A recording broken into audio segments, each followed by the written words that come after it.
to deepen our understanding and drive innovation. So without further delay, we'll now proceed to the first technical session of the day. I encourage you all to actively engage with the speakers and the panelists.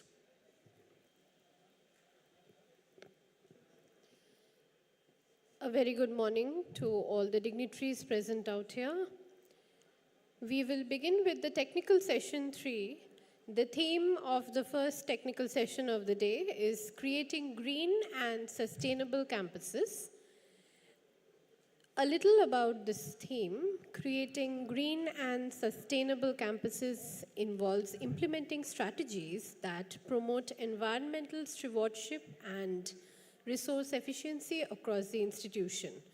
This can be achieved through the adoption of eco-friendly practices such as reducing energy consumption with renewable energy sources, implementing waste management and recycling programs, and conserving water through efficient plumbing system and rainwater harvesting.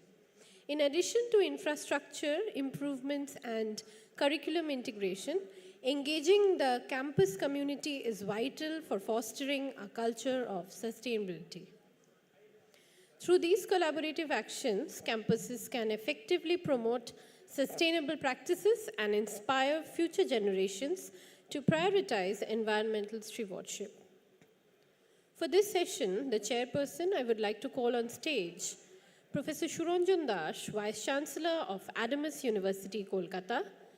Sir will be chairing the session for this technical session for this day. We have speakers. I would like to request our speakers to come up on stage. Shri Upendra Tripathi, IAS, Founding Director, General Emeritus, International Solar Alliance, and former Secretary to the Government of India, Adjunct Professor at the NIAS. Sir will be joining online. Next up, we have Professor Shoma Bandopadhyay from Baba Saheb Ambedkar Education University, Kolkata.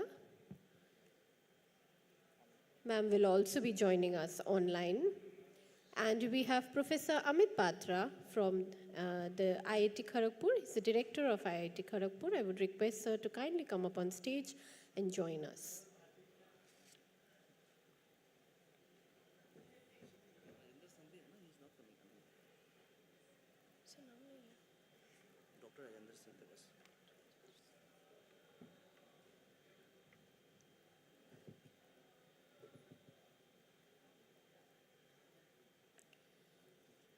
We also have speaker Dr. Rajendra Singh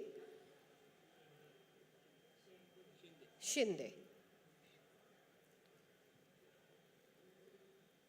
Sir is kindly requested to come up and join us on stage as a speaker of today, Dr. Rajendra Shinde.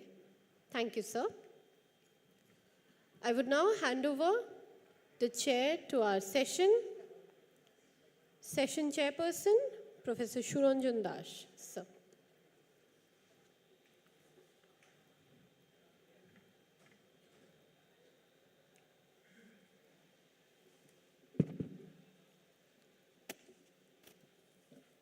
Good morning to the esteemed members of the House. Could I first say a very big thank you to the Association of Indian Universities, especially its distinguished Secretary General, Dr. Pankaj Mittal, for enabling me to be here and be a part of the panel to discuss a problematic which is of crucial significance, not only for nation building in India, but also to sustain the existence of the world. Now, I won't be taking only 1 or 2 minutes, and because we have 4 distinguished speakers. Now, as we know, out of the 17 Sustainable Development Goals, which we are supposed to reach by 2030, at least 5 relate to the maintenance of environmental security. Sustainable Goal 7, which underlines the importance of affordable clean energy. Goal number 11, which emphasizes sustainable cities and communities. Goal 13, which emphasizes the need for climate action. Goal 14, which emphasizes the need for life below water.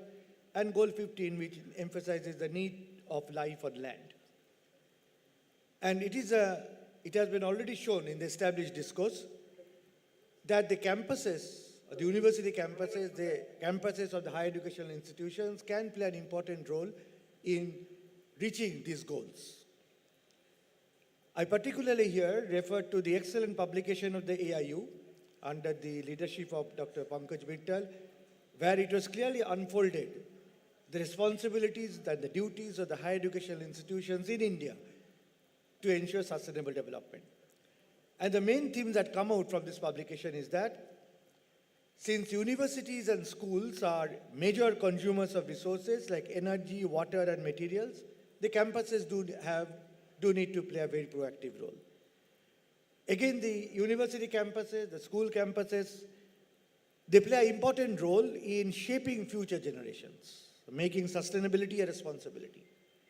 And finally, the green campuses, which we specifically this session is related to, is required to promote health, efficiency, and long-term cost savings. And the 5 essential elements or pillars of the green and sustainable campus, as is revealed through the literature that is available. A, to ensure energy efficiency and renewable energy. B, to ensure sustainable water management. C, to ensure waste management and recycling. D, to ensure green transportation. And E, to ensure biodiversity and green space. But it's also true that the green campuses in all these levels cannot be an end in itself. It can be a process to furthering the realization of the sustainable goals. How? By integrating sustainability into curriculum and research. This is the underlying element which is required if the 5 goals of green campuses are also to be maintained and sustained. How do we ensure introduction of sustainability courses? How do we ensure introduction of sustainability as a theme in research and innovation? And more important, how do we ensure student engagement in the preservation of the green campus? All these need to be discussed in detail. And we are very, very happy to have with us 4 distinguished panelists. Out of them, 3 would be speaking online, and we have 1 distinguished panelist with us, physically present. Since Professor Shoma Bandyopadhyay has requested to speak first, could I request Professor Shoma Bandyopadhyay to make a submission? Professor Shoma Bandyopadhyay, please.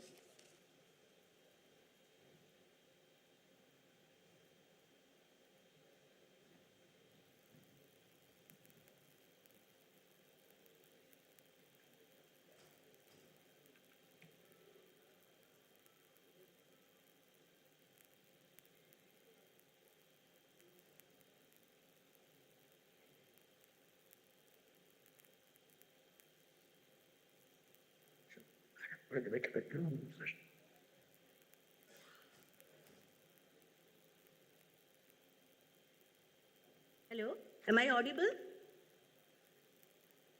Am I audible, sir? You are. Honorable President of Association of Indian Universities, Professor Vinay Kumar Pathak ji, Vice President Professor V.N.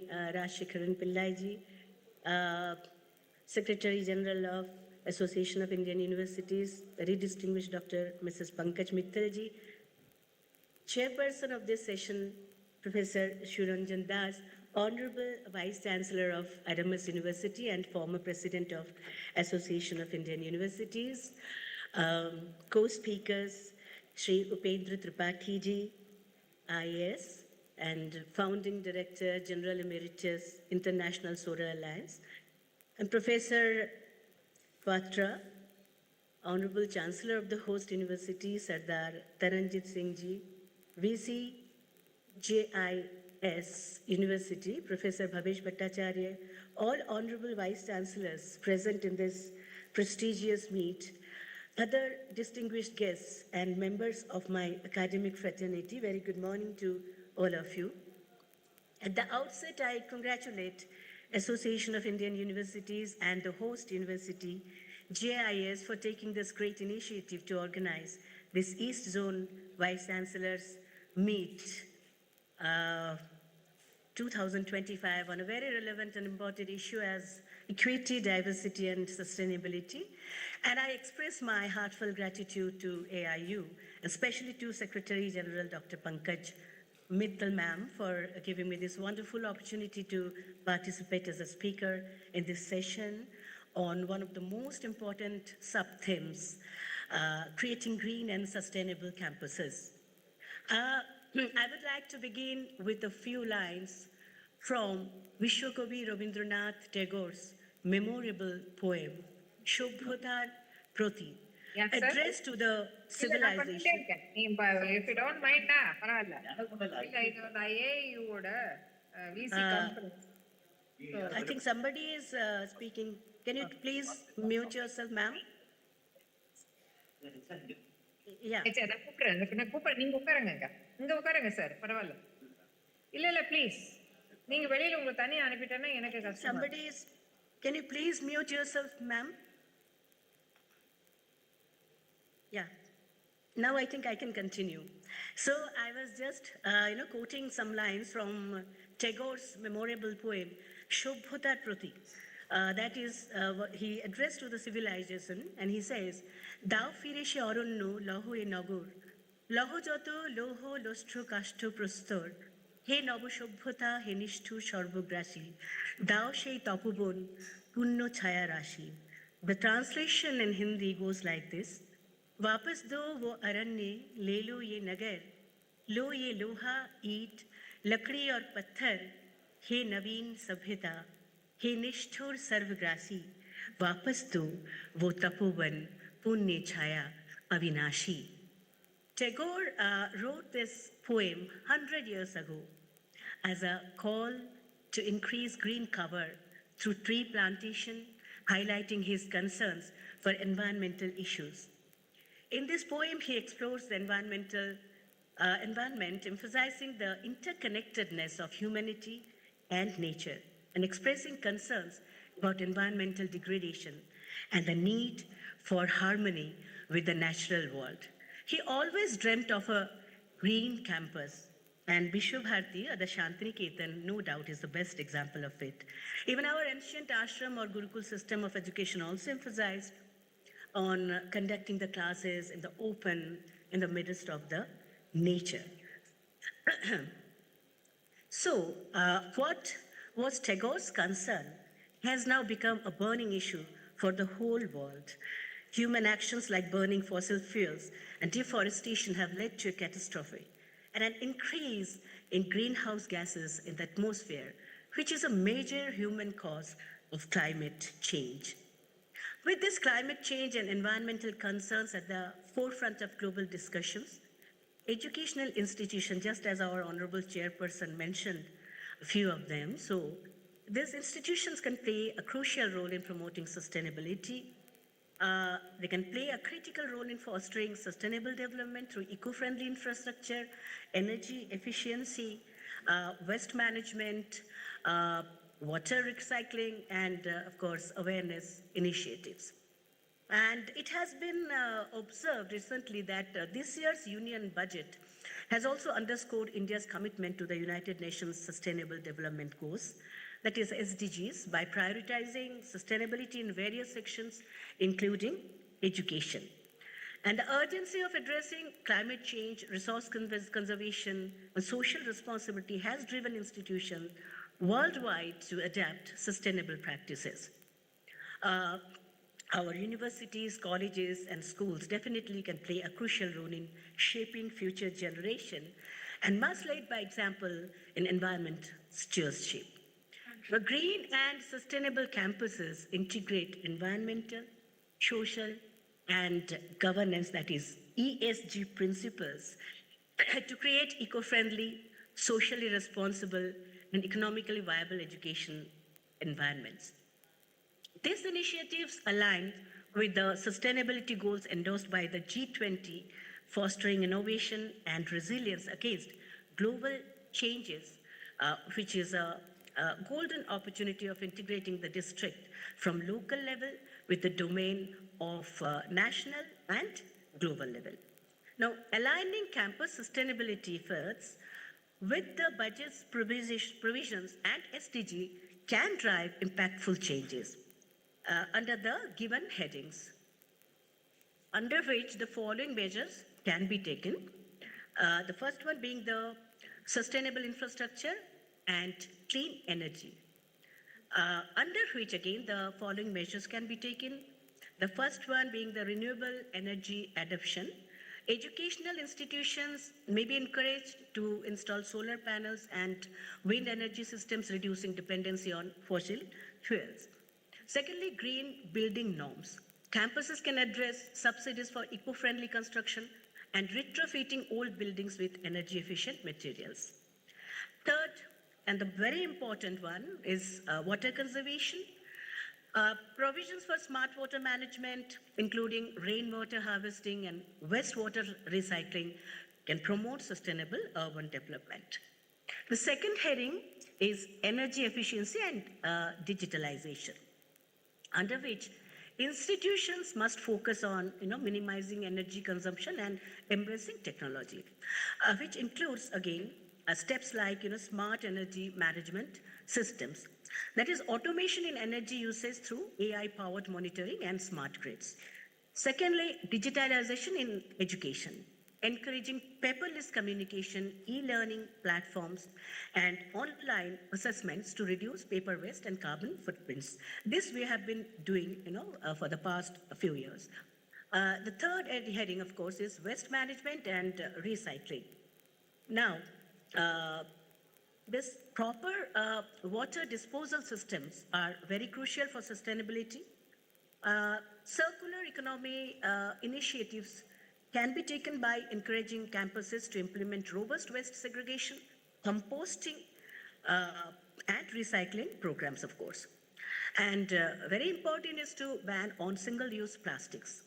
Institutions definitely should, eliminate plastics and adopt biodegradable alternative. Many of our universities are complete no plastic use zones. The fourth and very important is sustainable transportation and campus mobility. That is, reducing carbon emissions through sustainable transport initiatives is of utmost priority. Green mobility solutions. Institutions can avail incentives for electric buses and bicycles on campuses. Carpooling and public transport. Promoting eco-friendly commuting options among students and staff members can be of great help. Then comes education, research, and community engagement. Raising awareness and involving students in sustainability efforts ensures long-term impact. The first one being sustainability in curricula, that is, encouraging universities to integrate SDG-related courses and research projects. This can be easily done as almost all the universities or higher education institutions have environmental studies as their core subject. Green innovation and research grants. The R&D cells of the universities can undertake sustainability-driven projects.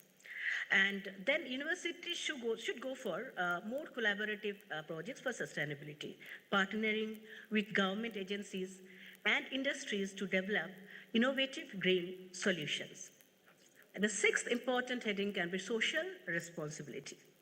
Sustainable campuses emphasize social inclusivity, well-being, and community engagement, including diversity and inclusion, which ensures equitable access to education and resources for all students, regardless of socioeconomic background. The second one being health and well-being. Green spaces, then pedestrian-friendly infrastructure and mental health support programs should be encouraged. Then there is need for introducing green curriculum. Incorporating sustainability-focused courses and research programs to instill eco-conscious values in students is very much essential. Next comes the most important of all, perhaps, is governance and policy. Effective governance ensures accountability, transparency, and adherence to sustainable goals through, number one, institutional policies like sustainability charters, then carbon neutrality pledges, and of course, clear sustainability roadmaps. For the best implementation of the policy, the stakeholders' collaboration is a must, and where engaging students, faculty, and external partners in decision-making process is also very important. Then investment strategies like divesting from fossil fuels and prioritizing ESG compliant investments are of utmost importance. Monitoring and reporting is also very important. Regular sustainability audits and adherence to global ESG reporting frameworks is very much necessary. Now, coming to how G20 has vouched for sustainable campuses, comprising the world's largest economies, has consistently promoted sustainability through policy frameworks such as the G20 Sustainable Finance Roadmap and G20 Energy Transitions Working Group. And these initiatives support climate issues like climate action and carbon neutrality, encouraging net zero carbon emission strategies aligning with the Paris Agreement. The secondly, sustainable finance, promoting green investments and ESG compliant financial mechanisms for institutions and digital and technological innovations, leveraging AI, it is artificial intelligence, then Internet of Things, and other smart technologies for efficient campus management. And then very important, another very important point is, of course, public-private partnerships, encouraging collaborations between educational institutions, governments, and of course, industries to develop infrastructure and research. Now, these are some of the, how to transform a university into a green campus efficiently. These are some of the steps that actually our university and the colleges under its umbrella have taken to turn eco-friendlier. The onus to make the campus of any educational institute green or eco-friendly actually rests on all the stakeholders. It is the management, the faculty, and non-teaching staff, and of course students' duty to work in close association and make the campus greener. Now, as you can see on the screen, these are a few steps that our university has taken a turn to turn eco-friendlier. The first one is rainwater harvesting. And now campuses have tackled this issue by setting up a rooftop rainwater harvesting unit. And this stored water now is being effectively used for several purposes like watering the plants, usage in toilets, and then hostel purposes, etc., among others. The second one is waste management. The organic waste of the campus, like kitchen waste and dried leaves, are being turned into compost using waste converters, or what you call is vermicomposting. Then wastewater management. Our colleges have set up a wastewater treatment facility within its campus. This treated water is being used for several purposes again. And of course, the green infrastructure.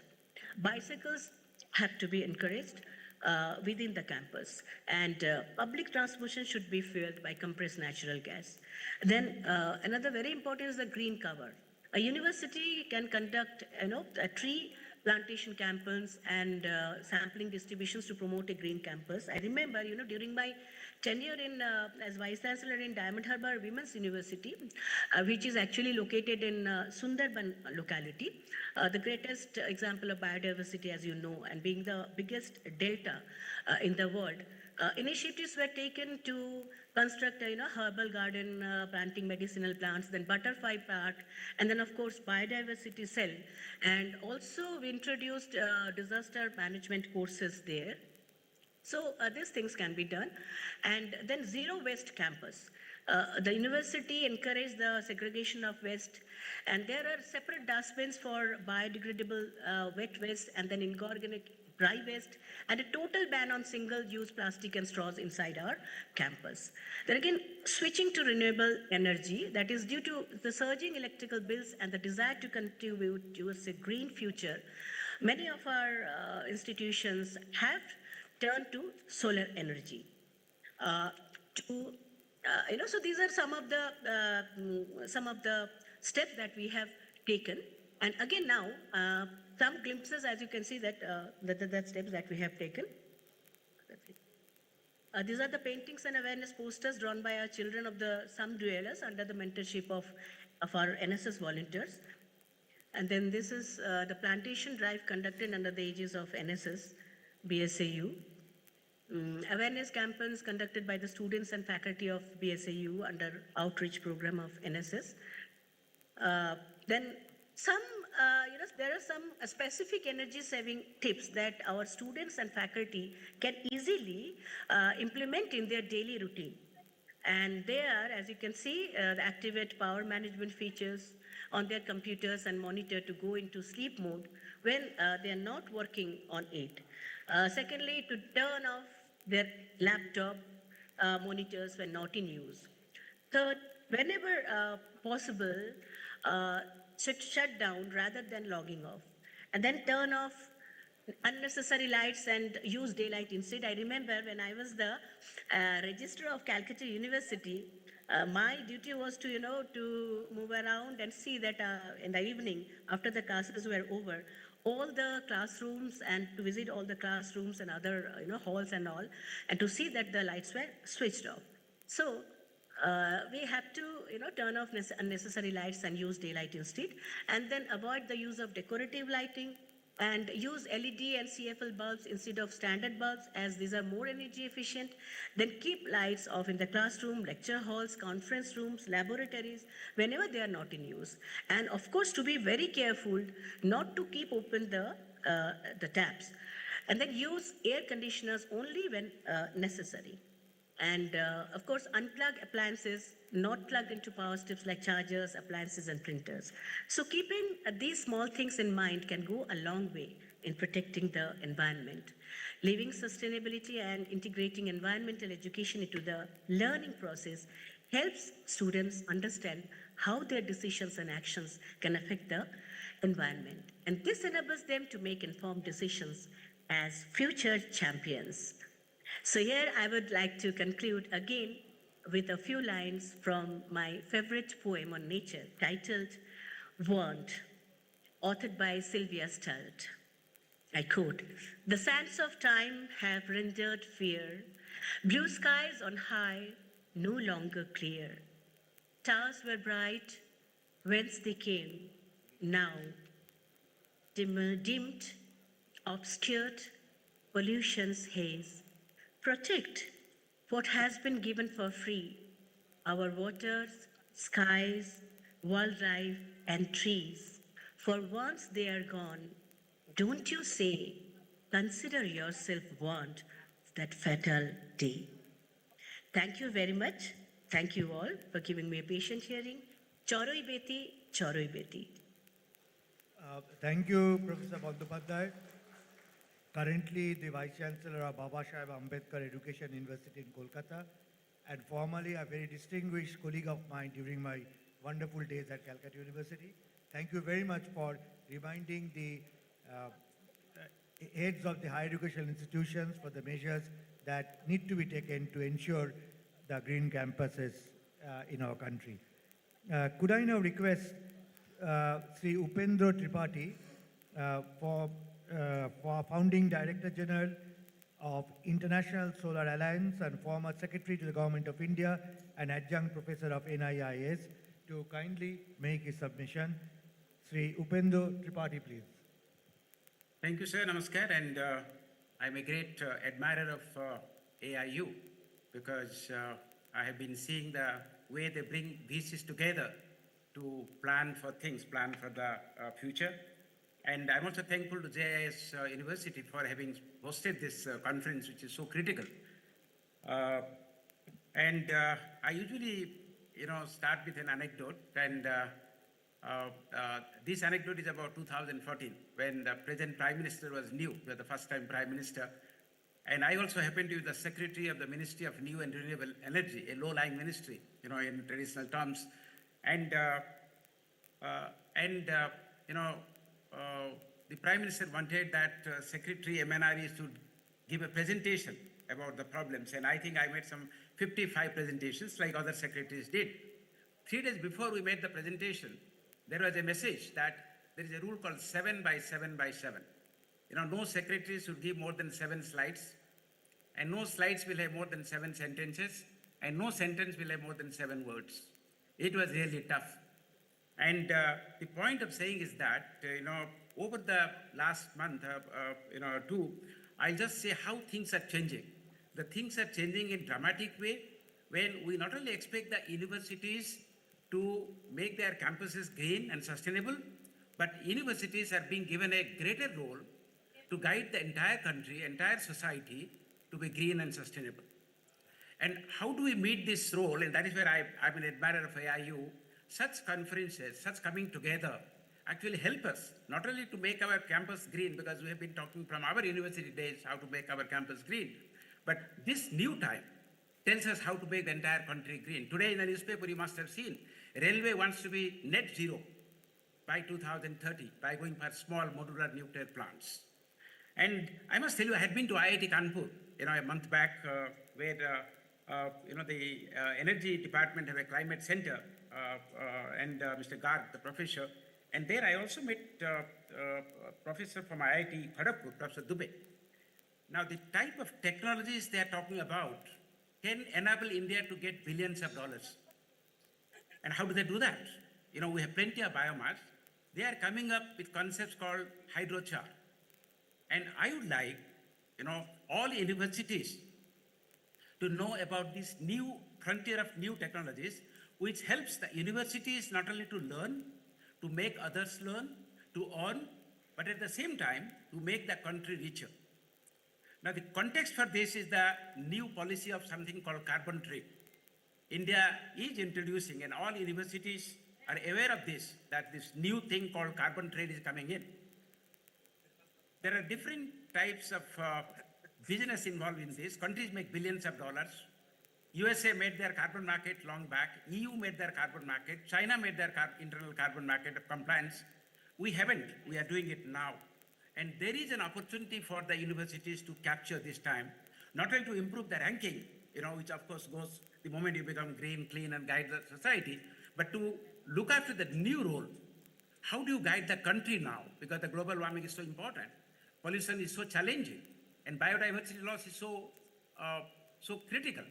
Now, given these 3 challenges, the universities are not only temple of learning, they are also temple of technologies.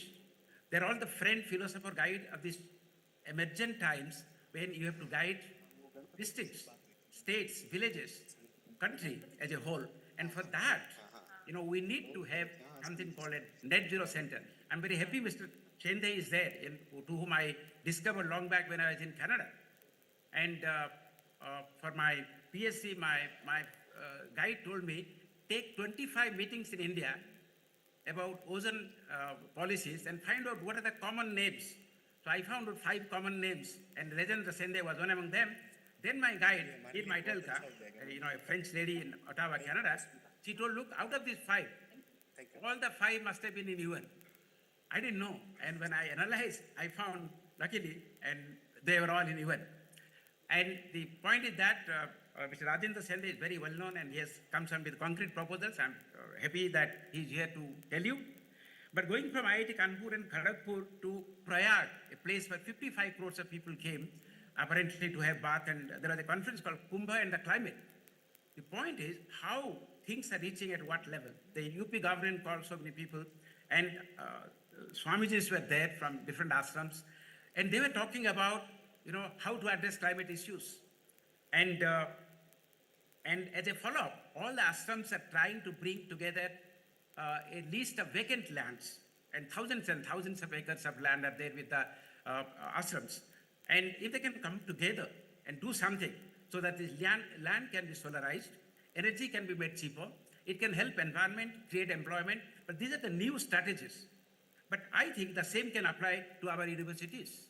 1,113 universities in India, I think, and put together, if we can do a list of directory of land available, and what can be done thereafter, because AIU gives a brilliant platform. We can have a special session after making a list of all the lands available with universities, which can be done through a Google Sheet. You don't have to waste time on that. And then we can think how, at what time frame, by 2030, we can utilize it for energy purpose so that your energy bill is brought down exactly by 50 to 60%. And that is a big amount. If we talk about 1,100 universities and the electricity bills per year, it is incidental. We can help the society, the climate, and ourselves. And then I'll tell you something that happened, not the Kumbh and the climate in Prayag, but in Jaipur. There was a 3-day seminar or workshop by the government of Japan, government of India, and the UN. And many universities were there. And India created another organization called C3. It stands for Cities Coalition for Circularity.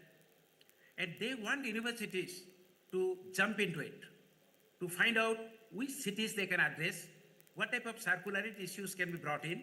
And there's a lot of resources here which universities can capture. In the process, they can learn, they can earn, and they can guide the society, which is very critical. So the point that, even you go to anywhere now, there is a critical role. Everybody expects universities to guide the society, to help in the process of being net zero by 2030, by 2070 actually, what India has promised, and 2047, another deadline.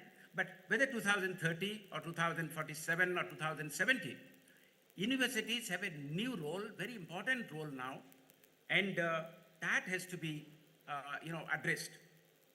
Now, we're talking about energy efficiency and renewable energy use. Putting here and there is final. But then universities should say that at least, 80% of their energy should come from RE. It doesn't have to come from the campus. We all together can put in Rajasthan and use that energy. We can, get energy from somewhere else and use it. And so the AIU is in a very good position so that it brings you together to discuss, and not only, about waste management, but the universities is the time now to tell the cities, what optimal technologies they can bring together for waste management, how they can bring universities like, IIT like Kharagpur, Kanpur to other universities where such technologies are yet to be captivated. So 3 things are important. For this revolution, for the climate change that we are talking about to be net zero, we need capital, we need labor, we need technologies, and we need land. Now, each of these areas, a climate center or a net zero center in a university can address in their specific areas. And when I say they will address, they have to address that to make the, Tamil Nadu, they, climate impact for district, they make policies for the state. So each university in their respective areas, they can examine and find out, how it is going to affect locally and generally. I was in the university at Leh, and a scientist there told me that when there is global mean temperature of 1.5 degrees Celsius variation, Leh will have a variation of 3 degrees. Now, Leh is going to be, totally gone if the local temperature goes up by 3 degrees Celsius. The point you are trying to say that 1.5 degrees doesn't mean everywhere it will have 1.5 degrees. In India, the East Coast will have different impact, the West Coast will have different impact, and up north there will be different impact, and down south there will be different impact.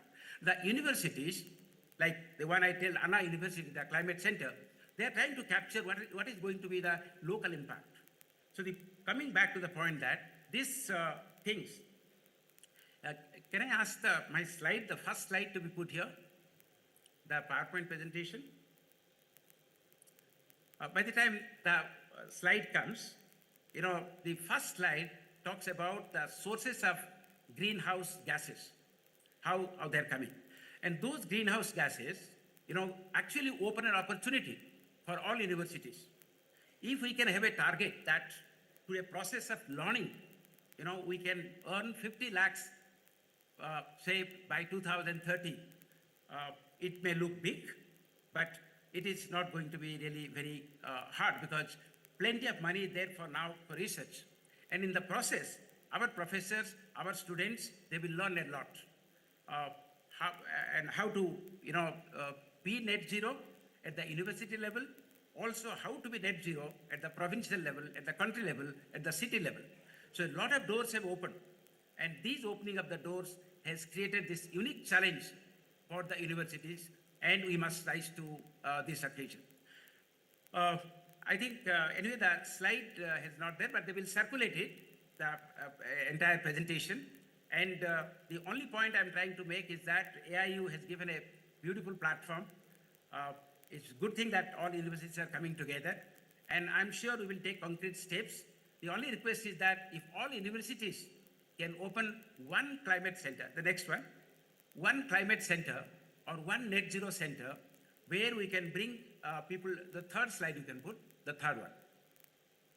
And that will be a process of learning and making others learn.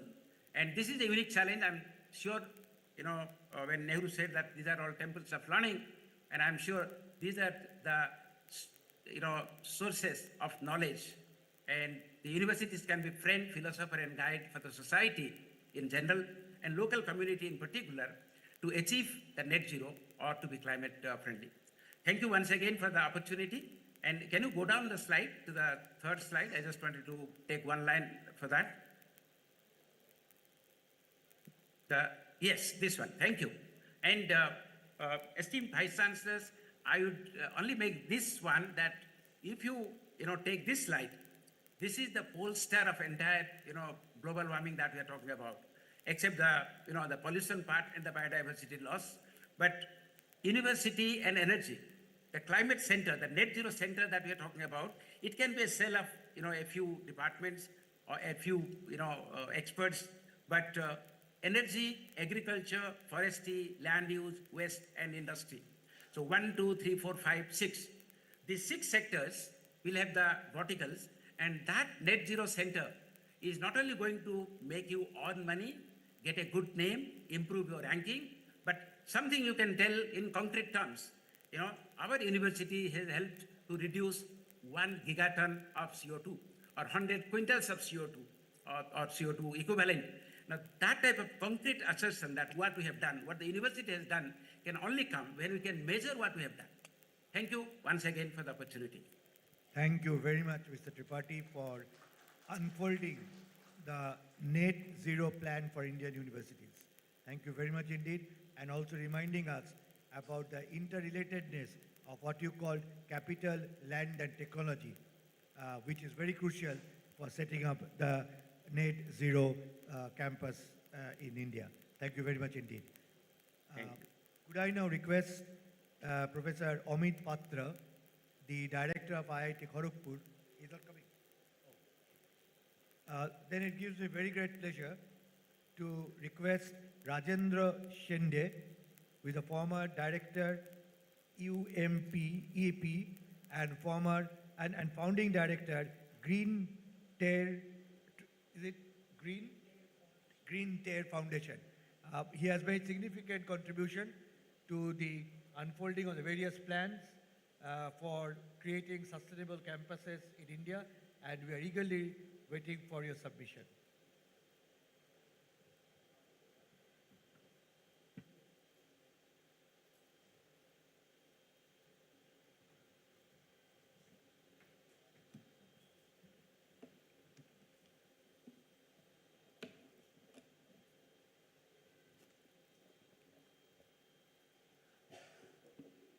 Namaskar.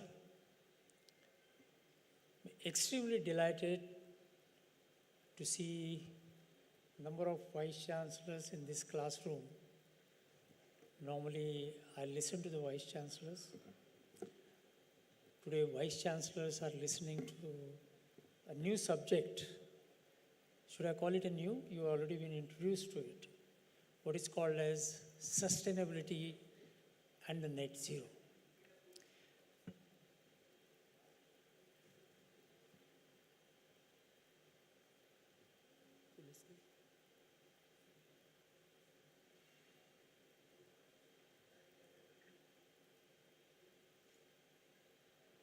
Well, these two words we have been hearing for a long time, really long time, because sustainability word came in 1972 when the Stockholm Conference took place on human development and the environment. And then we had a plethora of multilateral environmental agreements, which range from protection of stratospheric ozone layer to climate change to plastic treaty to the chemical treaties and host lot of things. And every time we talk about sustainability. Today we are in a position where we have not moved much further in sustainability. We have not had much of an impact on what is called as a environmental protection, the conservation, which we keep on talking about, the nature conservation. But that's why this conference becomes so important.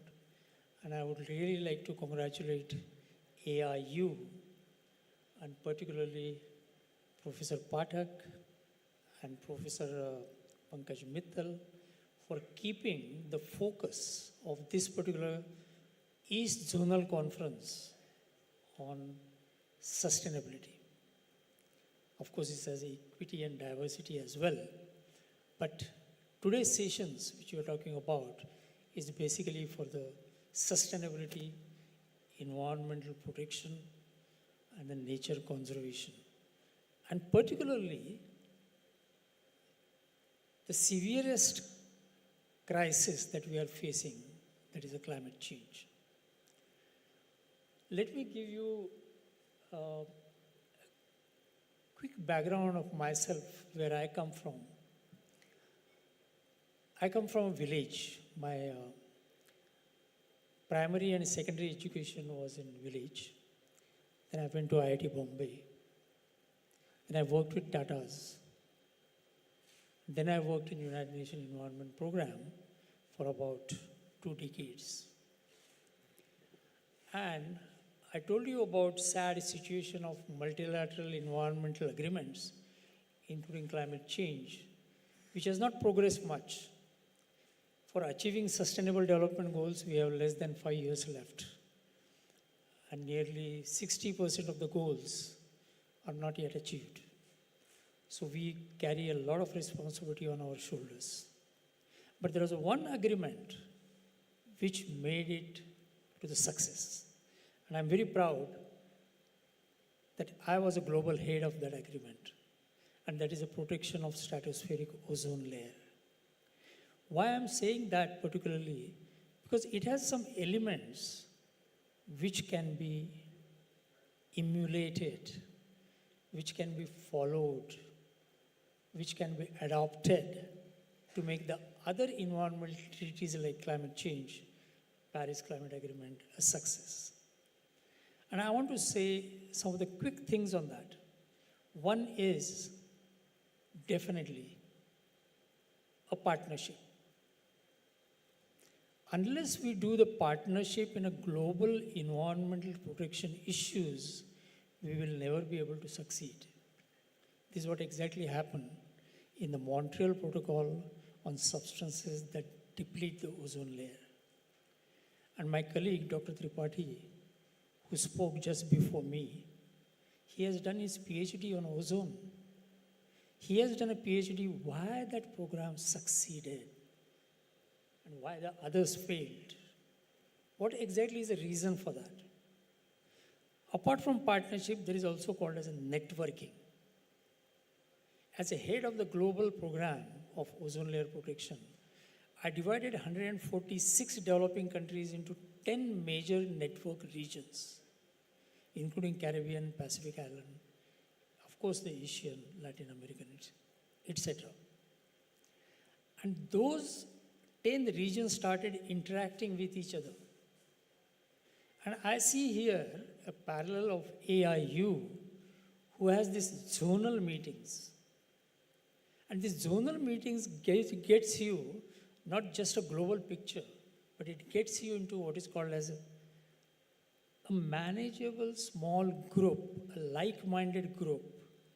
There may be some differences, but the major goal is the same for everyone. And I think that zonal idea is an excellent one. And Dr. Tripathi just now said that each of these zones should have one center of excellence for net zero.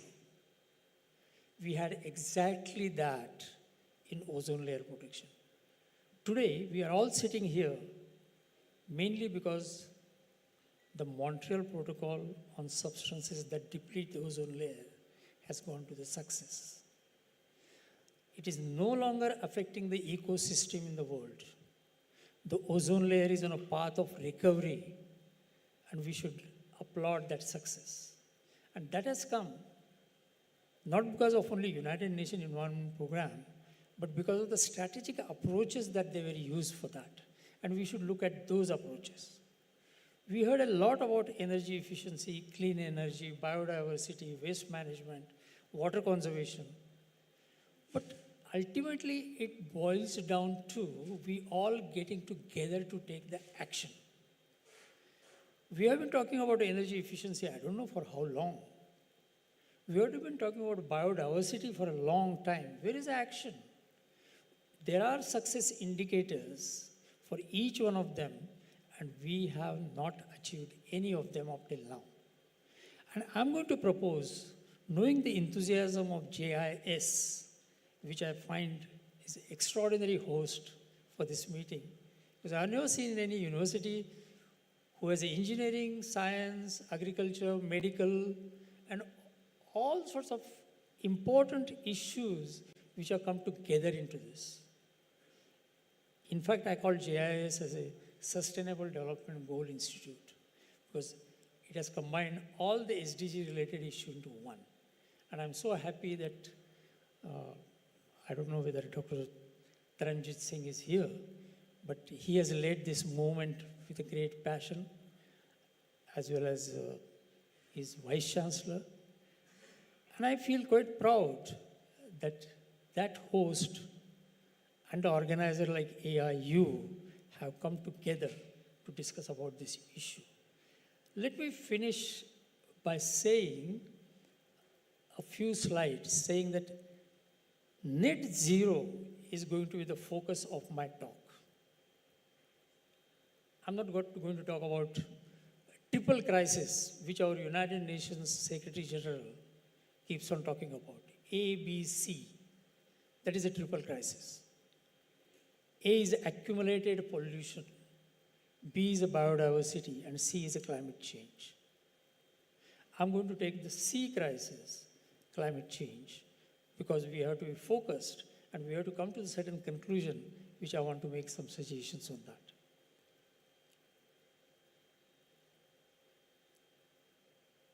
So there's a title of the network of universities which has been established in 2022 when Amrutkal started.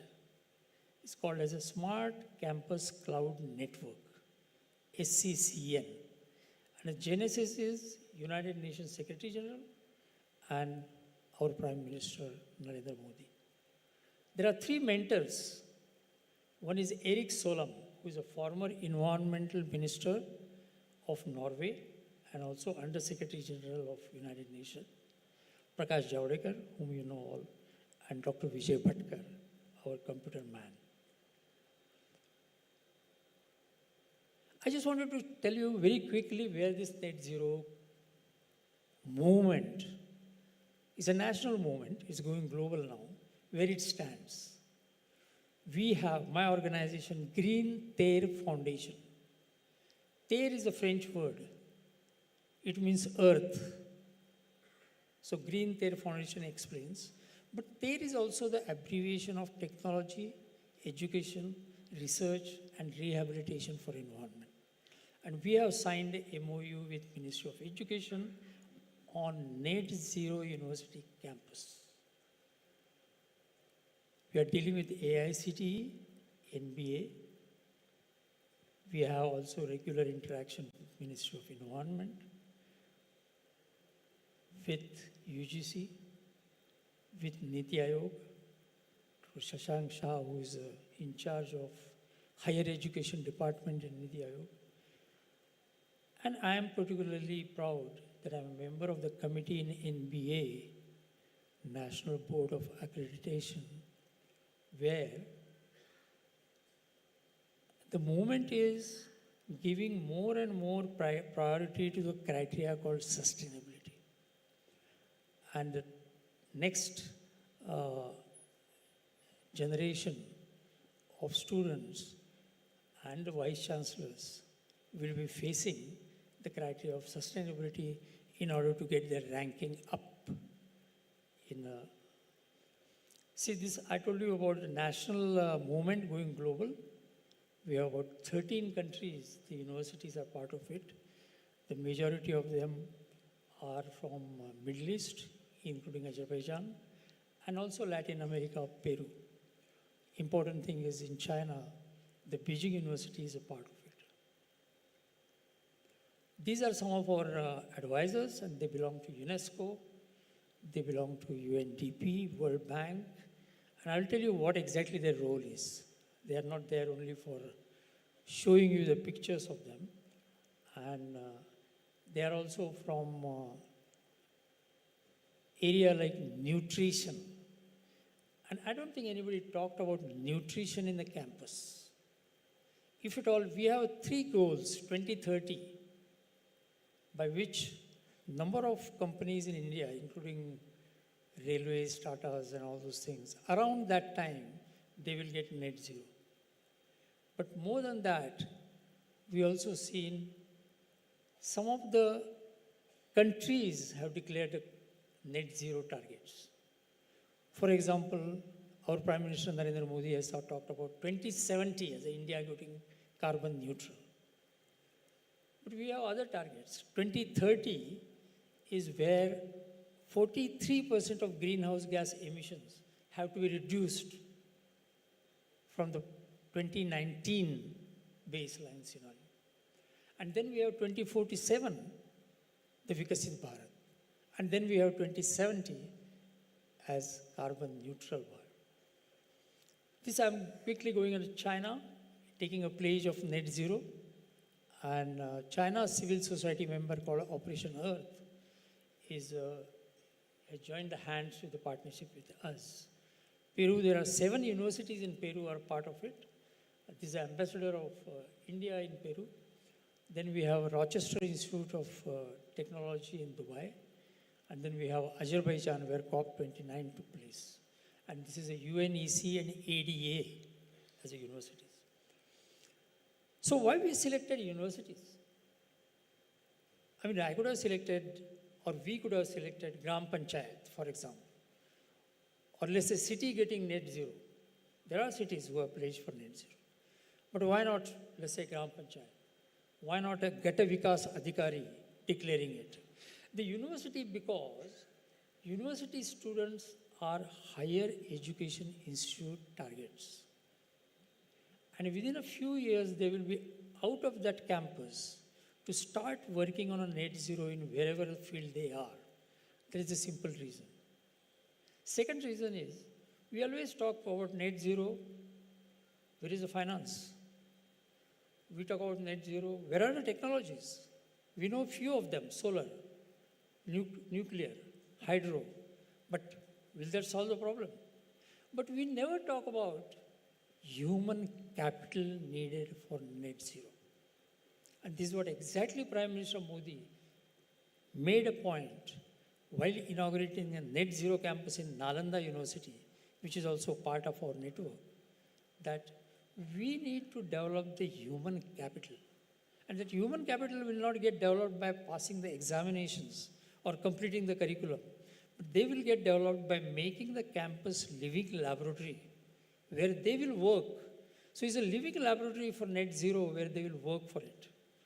And those are some of the reasons why we take it university and HAI. Remember, universities give us a captive audience for about 4 to 5 years on which we can work. The another thing is youth in India is taking a prime seat all over the world. We are not only populous country, but we are fifth largest economy. And our 1.2 billion young people, 16% of the world, are youth. And we have startups. That startups have startled the world. We don't have only the largest number of startups in any country. We are third largest number. But the quality of that startup is phenomenal. The world has recognized this, including Trump, that we are third largest unicorns. Unicorn is $100 billion revenue. So we have third largest unicorns owned by Indians. So it also shows the quality. So this limit is to be achieved now. You need a human capital. Full stop. That human capital can get as a finance. That human capital can get as a technology, even if those technologies don't exist today. So the overall objective of Smart Campus Cloud Network, which I'm going to propose as one of the AI use partnership with Green Thair Foundation, is skill building for net zero. Enhancing the employability all over the world for the Indian students. And that is the internationalization that AIU is talking about. That internationalization is about net zero, biodiversity loss, as well as clearing the accumulated air pollution. University to university collaboration is not only within India, but outside India, and creating positive competition. Prime Minister Modi recently gave a podcast, and he says competition is not bad. India should compete with China. India should compete with America. But that competition should be through the dialogue and not through the disputes. And if at all we can achieve that under the AIU's umbrella, I think that will be the great achievement. So the 13 and 7 are the one SDGs, 2 SDGs that are directly related to the net zero. Why this name Smart Campus Cloud Network? Smart is digitalization. We have proposed to AICTE, AI Center of Excellence for Net Zero. As you know, AICTE has declared 2025 as an artificial intelligence year. I don't know how many of you already know about it, but I think we have to make it realize it in 2025. So one of the realization is Center of Excellence of AI for Net Zero. Campus is a living laboratory, cloud is a partnership and sharing, and network is in dialogue with each other. So the principles are learning by doing and not learning by being in a classroom. That doesn't mean the classrooms are not important. But if at all the accumulation of knowledge, which is considered as a wealth, is to be deployed, then you need to come out of the classroom. And then you use a campus as a living laboratory. Accelerating by sharing. We don't have much time. As I said, 2030, 43% of the GHG has to be reduced, and by 2050, 100%. And then managing by measuring. It's not enough to say that my campus is green. The green campus is important. But what is important is whether it leads to the net zero campus. Monitoring by digitalizing, innovation by co-creating, and imagining by partnering. So this is the statistics. About 500 universities and a smart campus cloud network. 125 of them have given us a written assurance that they will go net zero as early as possible. And in the eastern region, IIT Guwahati, Nalanda, IMI Kolkata, they are all lined up. And they are after me. I'm not after them. They're saying, when you are going to tell us the next step, we are ready. We want to be the first in India to be net zero. So these are the statistics where all over India we had held the workshop the way AIU does it every year. And these are the states we have. These are called as a workshop and not conferences. We asked one head, whether it is a vice chancellor or dean, and one student to come with the intention that next day they start a net zero action in the campus. So these are the four workshops, people. And the key thing which I want to tell you is we are going to conclude this particular zonal event by stating, just do it. My proposal is every zone, as Dr. Tripathi has said, every zone will have a net zero hub. And every zone will have a net zero center of excellence. And our finance minister has offered on a platter centers of excellence. She talked about climate change as well. She may not have talked about net zero. And there are various schemes about which Prime Minister talks about, green credit. And this is what I want to emphasize while walking out from here, that net zero saves university a cost. Energy efficiency is a cost-saving measure. Cost of solar energy is much less than cost of energy produced by fossil fuel. It has come down by 90% as compared to the last 15 years. And if universities don't take advantage of it, you are wasting your money. Conservation of water saves you money. There are papers available with me.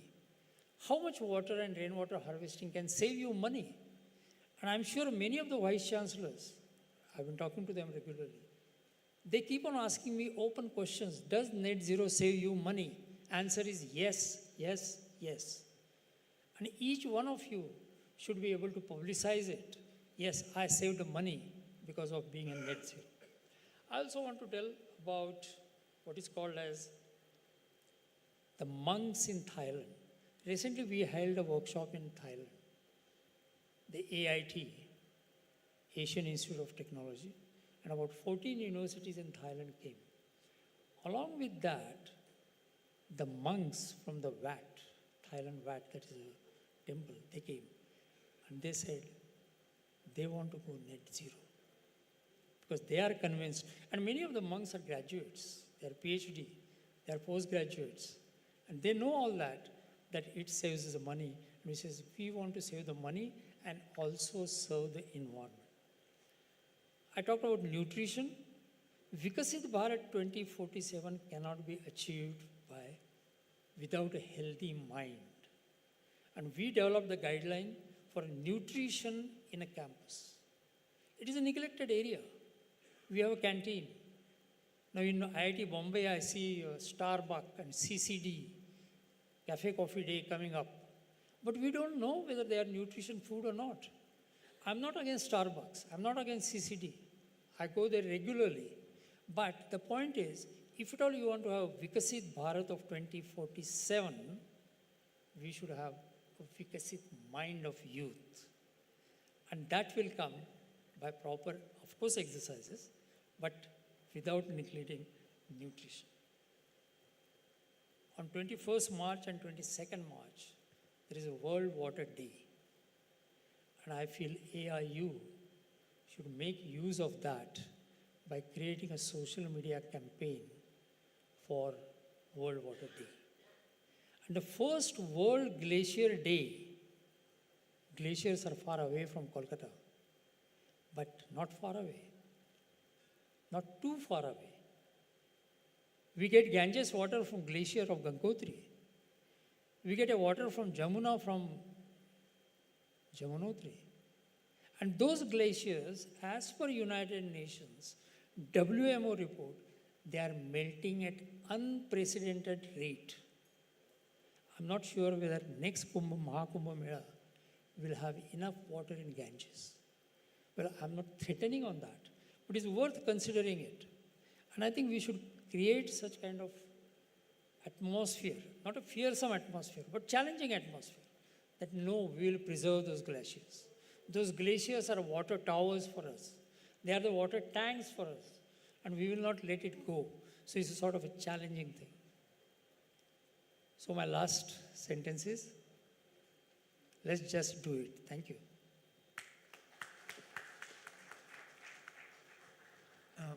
Dr. Mittal, do we have time for questions? 5 minutes. So there is 5 minutes for question time. Please.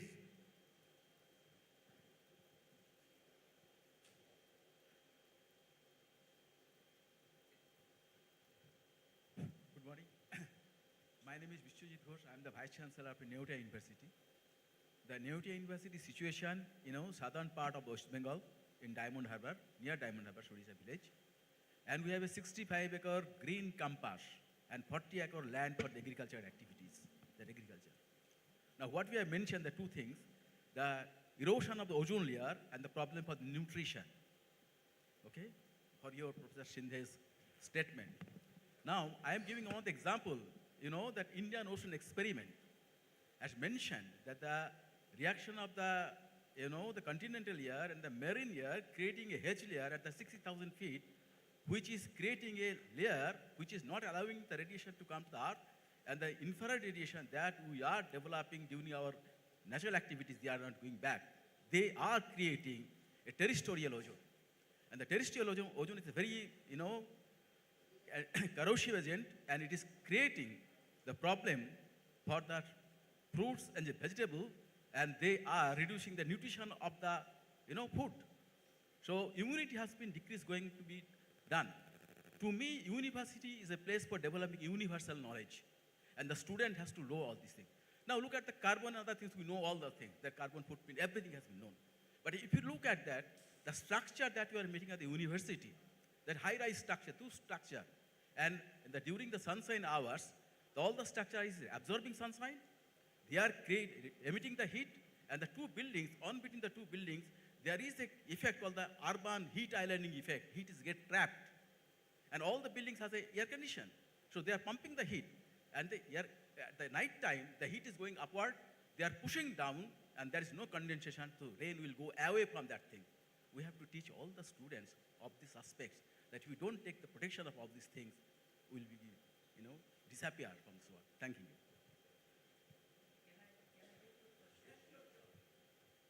My question that we have to educate the students about the carrying capacity of the earth. Mother Earth has a finite carrying capacity. It is 100 gigajoule per hectare per year, and we are exceeding. I am giving you the next example, that in city of the Calcutta, we are developing very high-rise building, and they are putting the pressure on the aquifer. And what will happen? Follow the Pascal's law.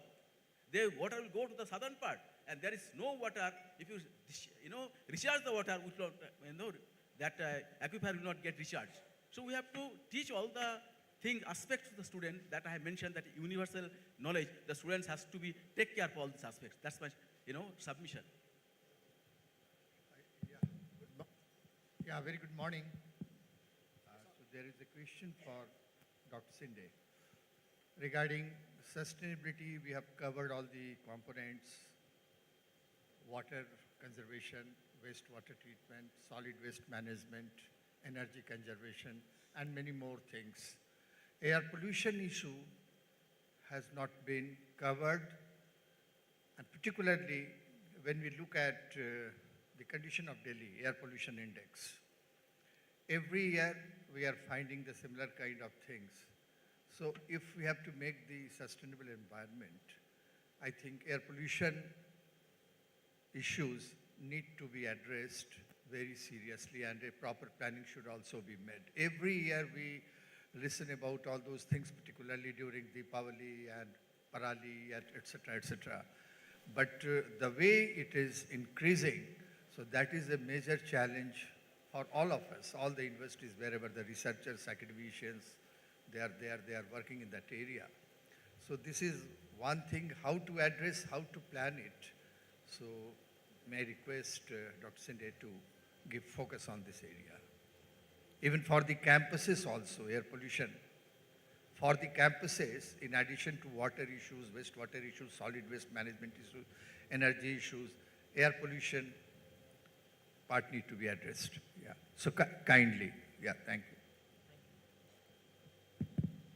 you. One really very current issue. Very nicely you presented and defined everything. And sir has mentioned that we have to, very important thing, we have to take action.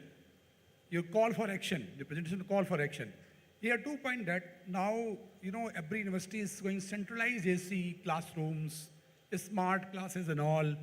And now the university is basically your university is student friendly or not.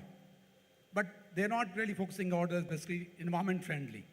So because the student is studying in the convent schools, they used to for AC and all, they come to the university level, again they want the same type environment and all.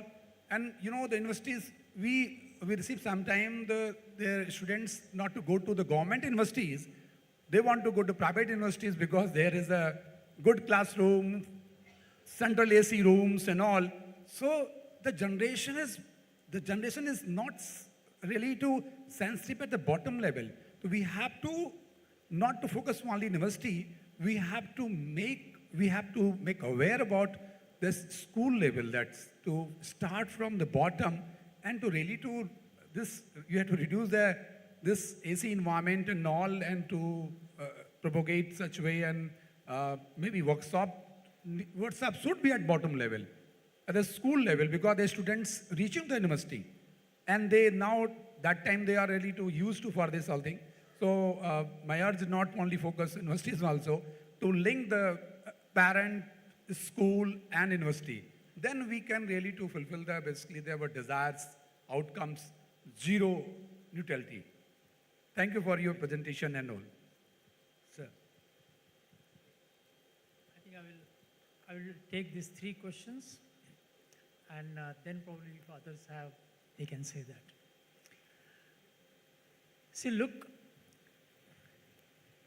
I'm still a student, and when I see the vice chancellors here, I feel extremely humble to get the opinions like what I got it from now. You talked about the new things that students should know about the heat island, for example. You also talked about some of the new things which are coming up which you're not aware of yet. But the students should know about it, without which they won't be able to find a solution to it. My only answer to that is the science, the phenomena, and the impacts are evolving at a rapid stage, very rapidly. That's what United Nations Antonio Guterres says, climate change is running faster than our imagination. And if it is running faster than imagination, you can imagine that solutions are lagging far behind. But still the hope is the university student, because his mind is young. That's number 1. Number 2 is he is ready to deploy his mind within a couple of years. And number 3 is he is ambitious, because he knows that his life, not only he has to build it, but he has to build it for his relatives, his father, mother, neighbors, friends, and for the country. So I think the university audience, when we say that it is a captive audience, it is a very inspiring audience.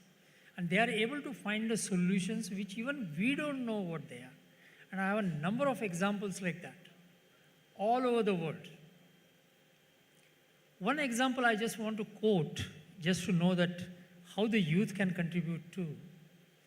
In countries like America and Australia, there are huge lawns in the campus. And the campus takes pride. Look, my campus has a green lawn. See how nice it looks. The question comes when you start mowing the lawn. because then you use the machinery. And that machinery is mainly electrical, petrol, or diesel. And then it gives the emissions. So one of the students calculated emissions coming out of mowing the lawn to make your campus look green. So that is the cost of looking campus green. And we talk about green campuses. We should have a green campus.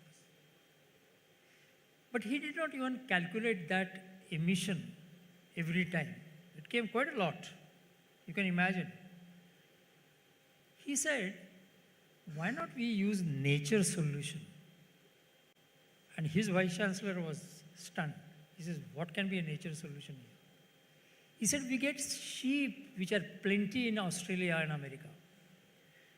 And we confine that lawn through the fencing and keep the sheep inside.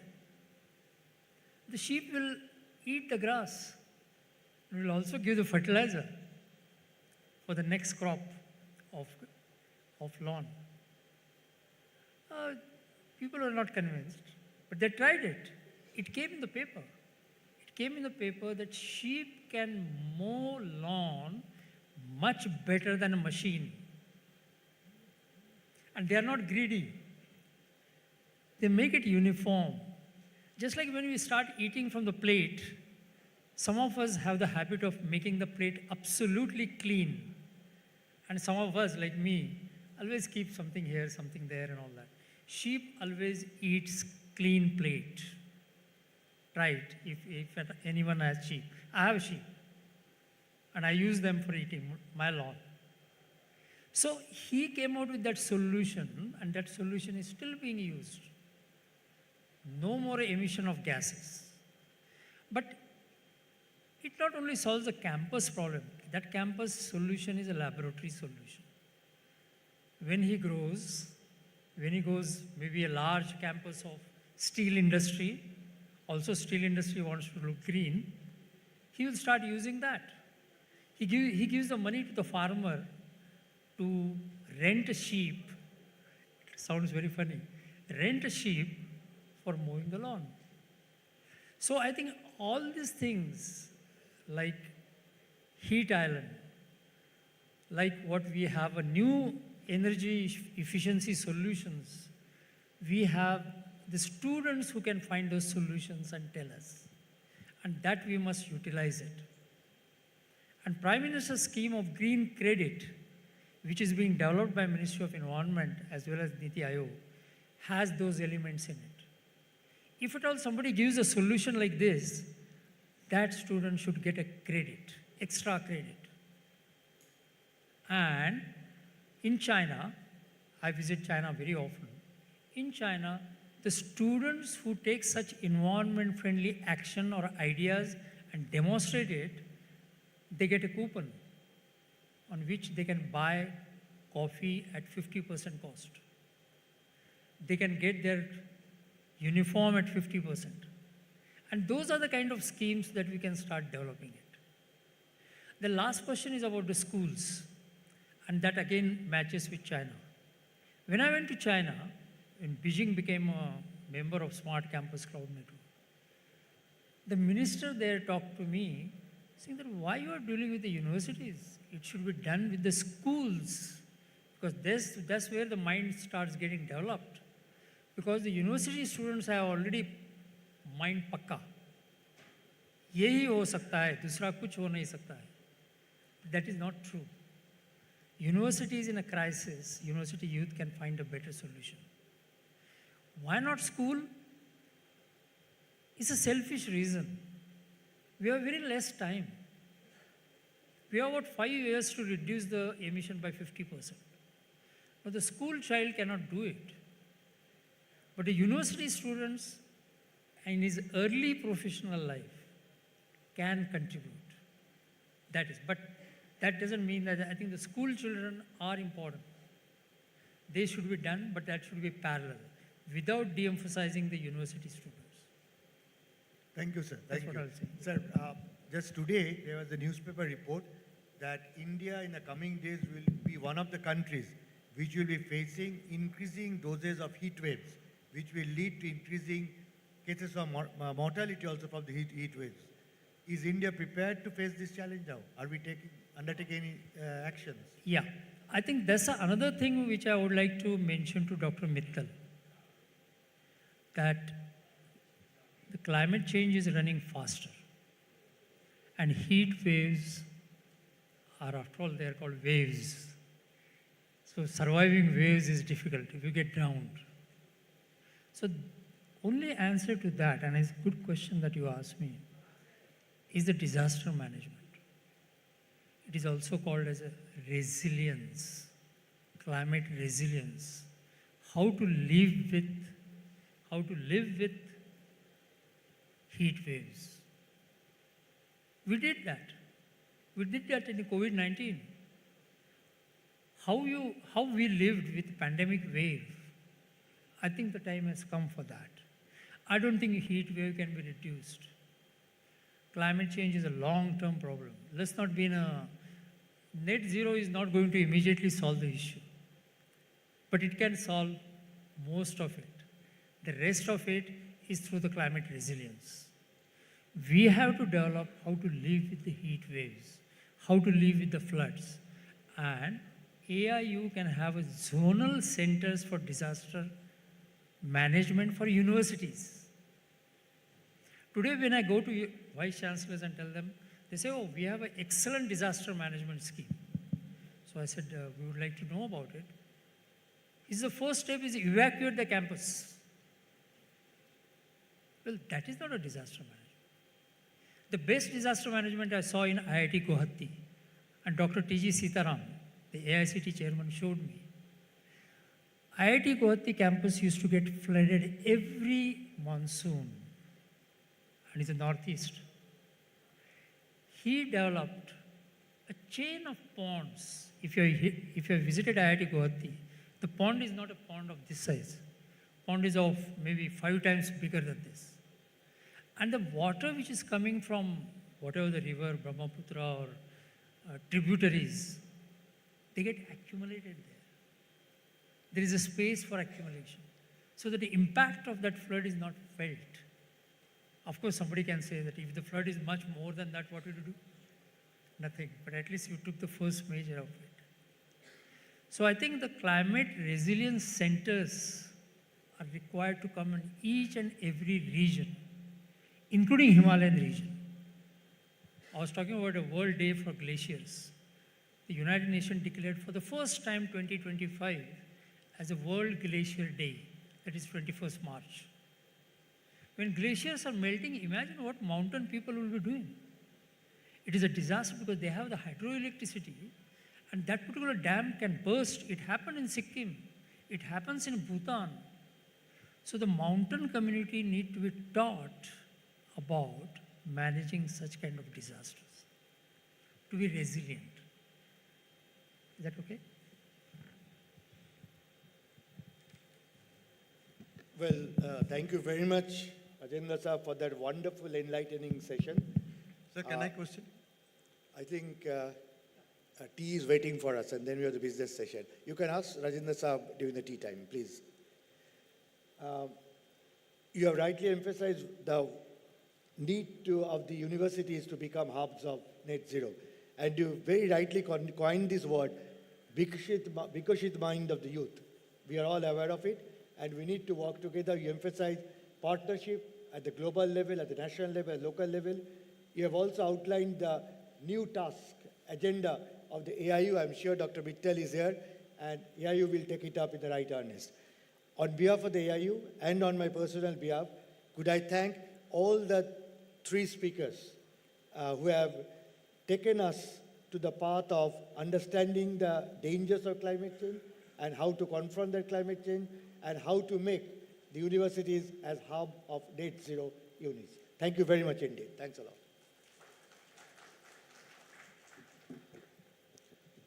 No future can be imagined without assimilating sustainable goals, echoes of which are being felt across the world. This session is a rejoinder to the pledge of sustainability and the role of the universities therein. I would like to extend my sincere gratitude on behalf of Association of Indian Universities and JIS University to the session chair, Professor Shoranjan Das, to Professor Shoma Bandyopadhyay, Sri Upendra Tripathi, and Dr. Rajendra Shinde. Thank you, everyone. May I now request Dr. Pankaj Mittal to kindly come up on the stage and felicitate the panelists and the session chair. Ma'am, if you can kindly come to the stage and felicitate the session chair and the esteemed panelists for the session.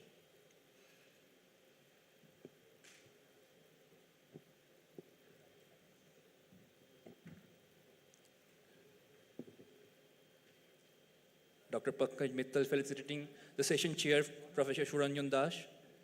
May I request you for a warm round of applause.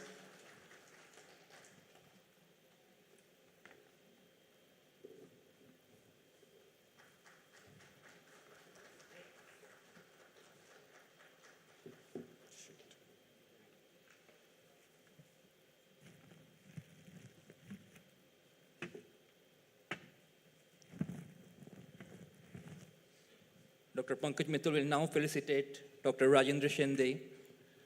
Dr. Rajendra Shinde is the founder director of Green Terre Foundation and the lead author for IPCC in 2007, which won the Nobel Peace Prize. He's also a holder of citation for Nobel Peace Prize.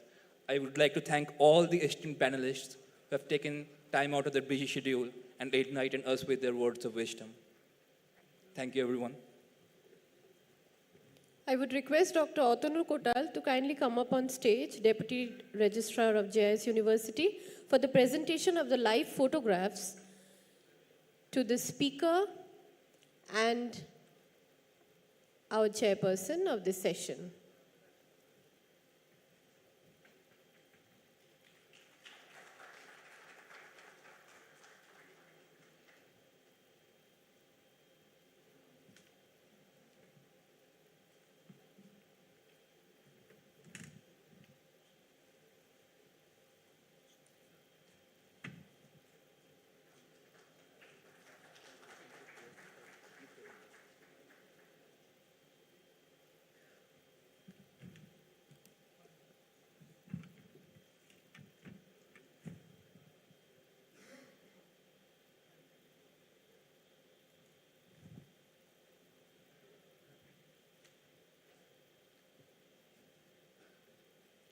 I'd like to thank all the esteemed panelists and the session chair for conducting such an enlightening session. Thank you, sir.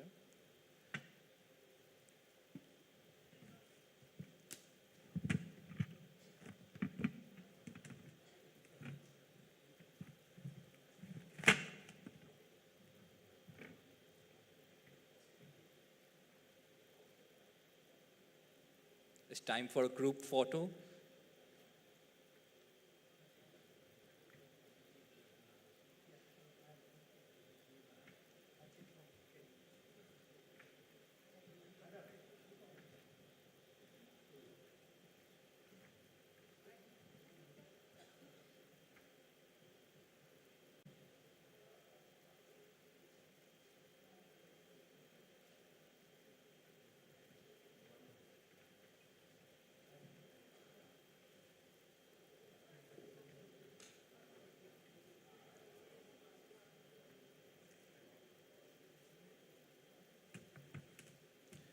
May I now request the representative from Pearson Group for a short presentation.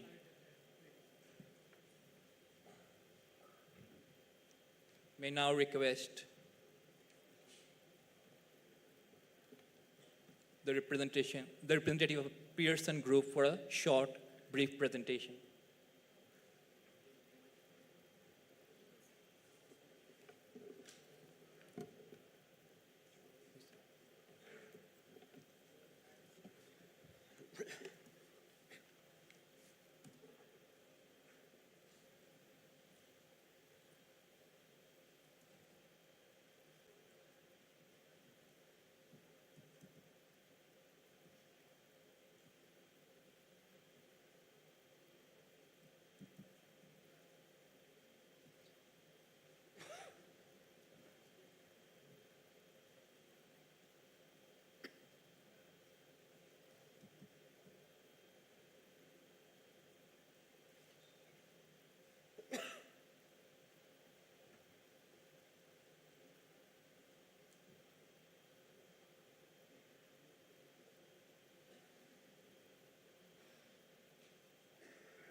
So we'll break the session for a tea break, and after the session, we will resume with a short presentation by the Pearson Group. We will have a short tea break of around 15 minutes. I request all the Honorable Vice Chancellors and esteemed guests to kindly reassemble in the auditorium after 15 minutes after the tea break, and we will have a short presentation from the Pearson Group thereafter. Thank you, everyone.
A very good afternoon, everyone. I hope all of you have had the refreshing tea. As you have promised in our last session, we are about to start the session with the centenary partner, Pearson VUE. So they will be having a presentation. Pearson VUE is the centenary partner associated with AIU. I'll request them to start the presentation. Pearson VUE.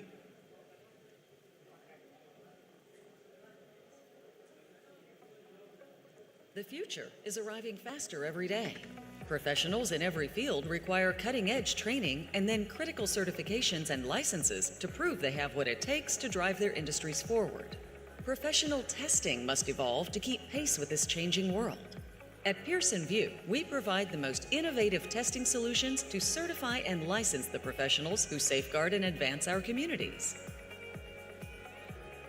From on-site exam delivery at patented secure test centers to online testing from home, we make certification more accessible to candidates around the world. Our expert cyber defense team works around the clock to identify potential threats, verify candidates' identities, and mitigate test fraud throughout the entire exam lifecycle. Candidates can show what they know. Our performance-based testing and other innovative test design solutions expand on traditional knowledge-based testing to measure hands-on skills in the software professionals actually use in their daily work. Say goodbye to disparate systems and difficult data management. Our innovative integrated platform simplifies and streamlines your data, integrating results from multiple test modalities into a single candidate record. Because it's not just about testing. It's about certifying and licensing to protect our communities, advance our technologies, strengthen our teams, and spark our creativity. Pearson VUE, the future of testing is here.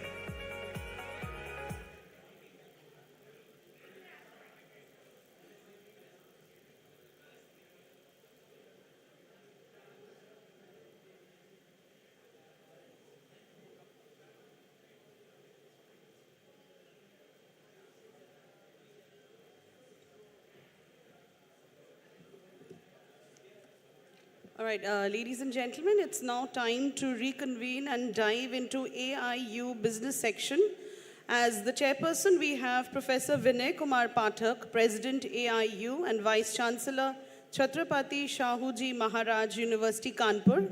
And as co-chair, we have Dr. Pankaj Mittal, Secretary General AIU.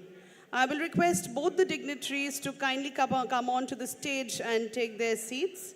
And we'll also request Professor Vinay Kumar Pathak, President AIU, to chair the session. Over to you, sir.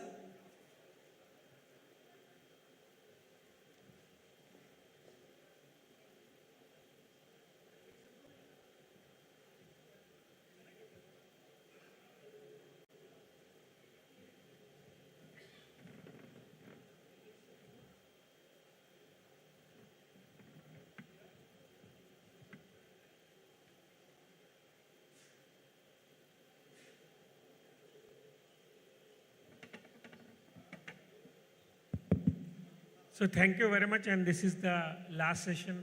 May I request all the colleagues to have a seat, please?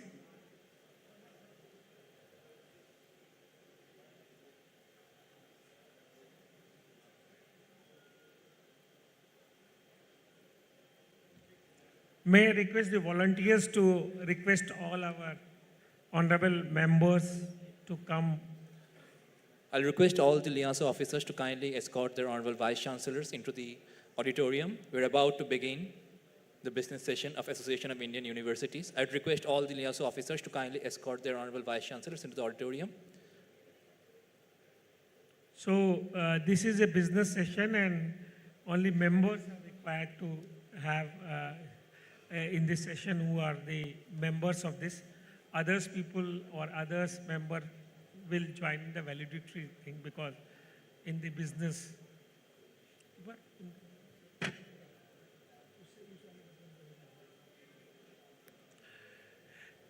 So may I request, sir?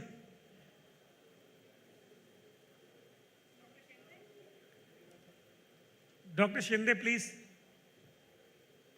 So can we put house in the order?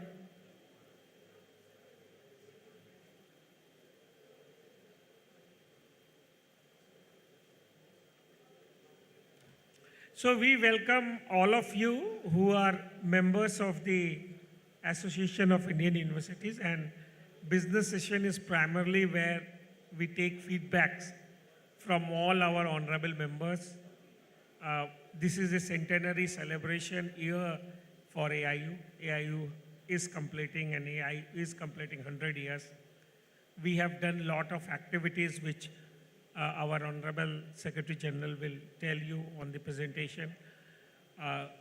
So we moved our organization to a facilitator organization, which is basically an organization to service our members. So in this last 1 year, we tried to do a lot of new things. And I think one new thing which we tried to do is have an emphasis on internationalization.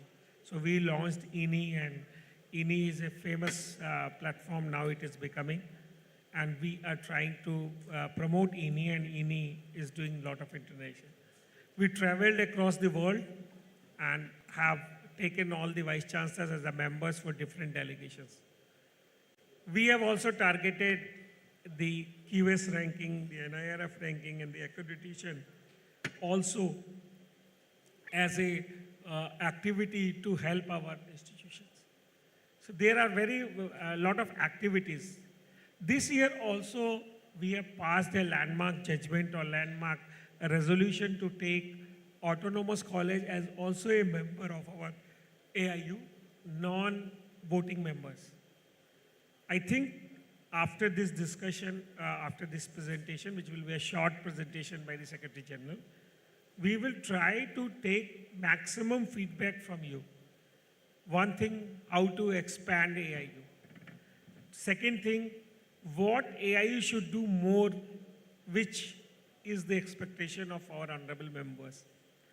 Number 3, as an organization which has got 1,100 members of a voting right, in which direction in next 5 years, 10 years we ready to? So we have already circulated a kind of a feedback form where you can write your expressions. And after this short thing, we will open this floor for all honorable members, and we will note it down, and we will try to do and take your advices and try to move this organization to a newer heights. Thank you, and I will request Honorable Secretary General to have a presentation, please.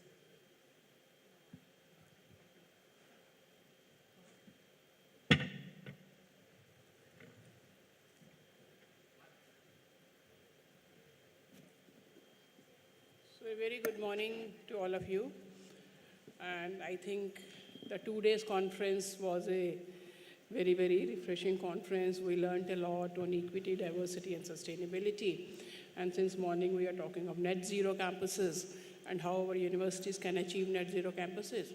And this particular session, which we hold in every zonal conference and in the main conference, we call it AIU Business Session, because as you know that AIU is celebrating its centenary. It is completing 100 years. So and then every year new vice chancellors join. So there are many vice chancellors who have recently been recruited, who are not very much aware of AIU, what all AIU is doing, and what type of more activities we are doing, and what should we be doing, depending upon your suggestions. So I will give a short representation.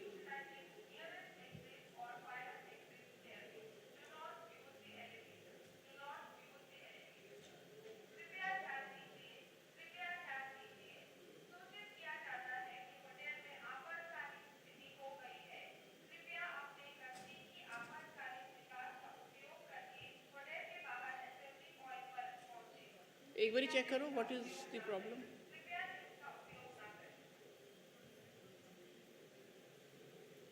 So till they check, we will continue with the session. So you all would be knowing that AIU came into existence as the Inter-University Board on 23rd of March 1925. So we are already in March. So on 23rd of March, just 3-4 days after this date, will be completing 100 years. And as an Association of Indian Universities, as a society, it was registered in 1967 on 29th of September. These are some of the stalwarts who have been the presidents of AIU in the past. Dr. Radha Krishnan, Dr. Shyam Prasad Mukherjee, Dr. Zakir Hussain, Dr. Mudaliar, Dr. Shrimali, Dr. Hansa Mehta. So many people who have been the presidents of AIU subsequently became vice president and president of India, or even the education ministers of India. So this is the legacy with which we are working. This is the present membership of AIU. Right now we have 1,070 members, and the membership of AIU is voluntary. Still, we have these many members shows that our members see value in the membership of AIU. We have all types of universities as our members: central universities, state universities, deemed universities, private universities, and institutions of national importance, which include IITs, NITs, and ISERs. And we also have 19 international universities as our members, which we name as associate members. Regarding functions and activities, welcome Professor Rajshekharan Pillai. He is the Vice President of AIU and the Vice Chancellor of Somaiya Vidya Vihar University in Mumbai. Regarding functions and activities of AIU, it works like a think tank on higher education, and it also works like a bridge between the government and the universities. So if universities have to say something to the government, we take their voice to the universities, to the government, and if the government has to implement something, we request our universities and we aid in the implementation of various schemes of the Government of India. We work like a consultation, coordination, and licensing agency. We also do a lot of capacity building and leadership development programs, both for the vice chancellors as well as the faculty. We do a lot of research, publication, information dissemination.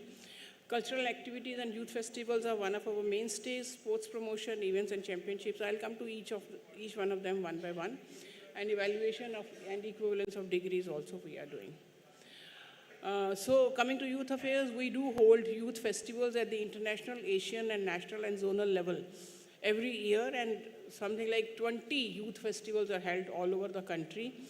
We also hold adventure camps, literary events, theater, moot court competition, women youth parliament, and then our students, means the students of the universities which are affiliated to, which are members of AIU, they also perform in different countries. For example, Banasthali performed in Egypt last year, Parul University performed in China, and Rani Durgavati University also performed in China.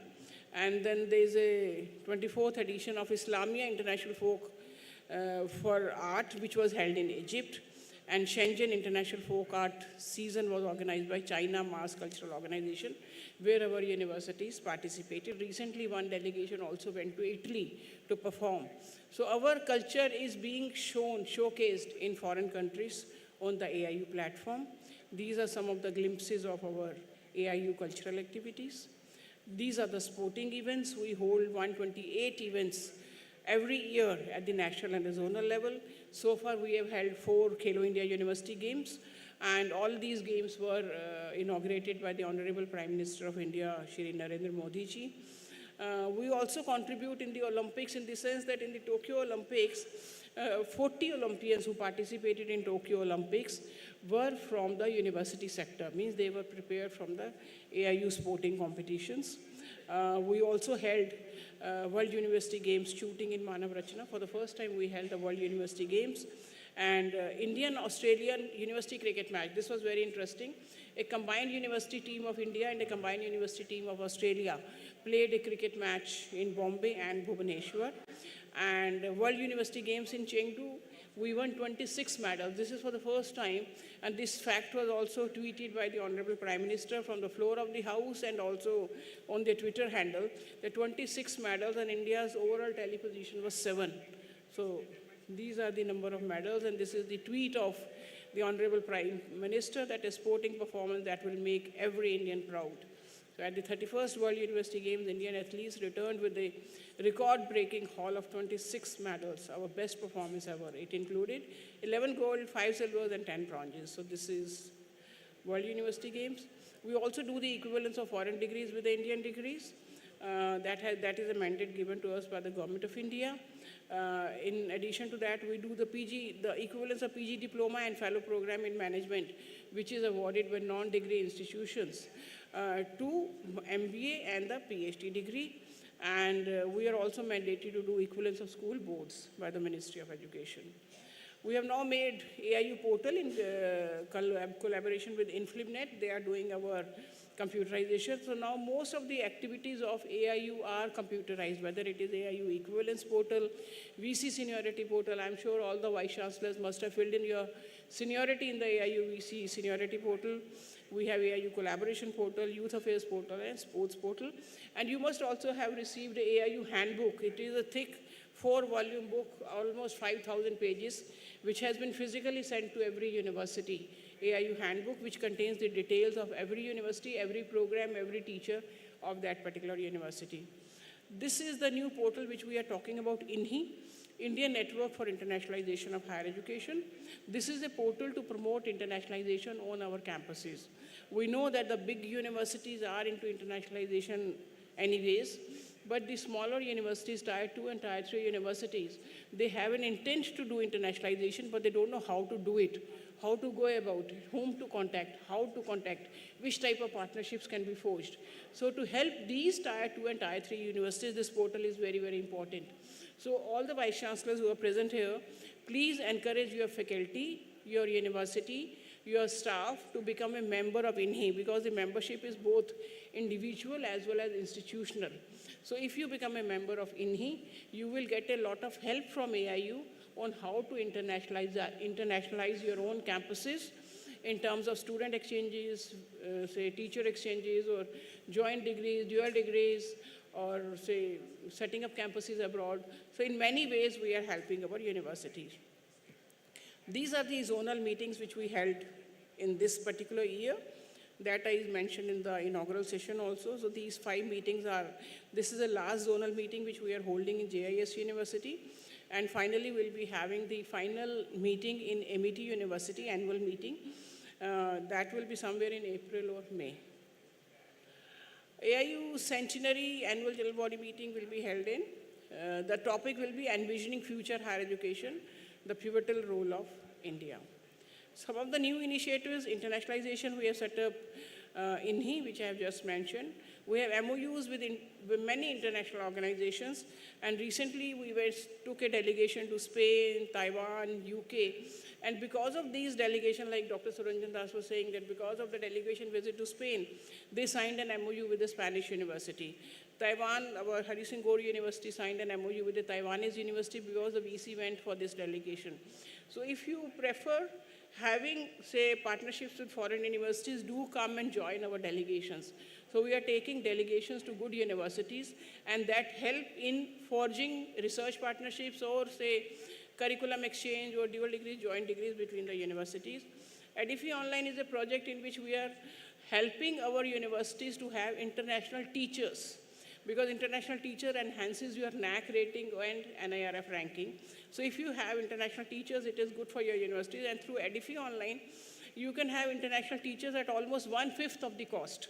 So whatever is your cost for, because international faculty is costly, so what we are doing is we are forming a cluster of universities, and based on that, you can hire an international teacher and the cost reduces to, say, 20%. We also held higher education summits in different countries, Nepal, Vietnam, Sri Lanka, where we are taking our universities and they put up their stalls to showcase their programs, facilities, research. So the students from those countries come and visit this summit, and then there is a lot of partnership, and you can also get good international students from these countries. Therefore, we choose the countries right now from where we can get students. And then the universities from this region also participate, so there can be partnerships between the universities also. These are the MOUs which we have signed in the past, and US is like AIU, it's a Mexican University Association. We have signed with UK University Association, Canada University Association, which is called Universities Canada, Universities Australia. Fitchet is a Mexican University Association. Sudanese University Association, British Council, CRUE, which is a Spanish University Association.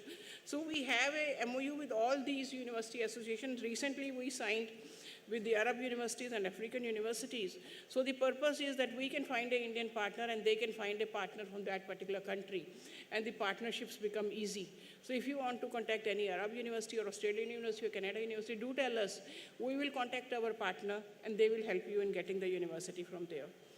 These are some of the new initiatives in terms of like, we have set up AADCs, Academic and Administrative Development Centers, in around 43 universities, where we are giving the training for how to use technology for teaching, learning, research, and governance.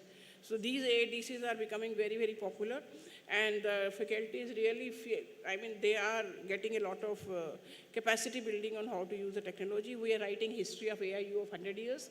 This will be released during the centenary celebration. Handbook already published.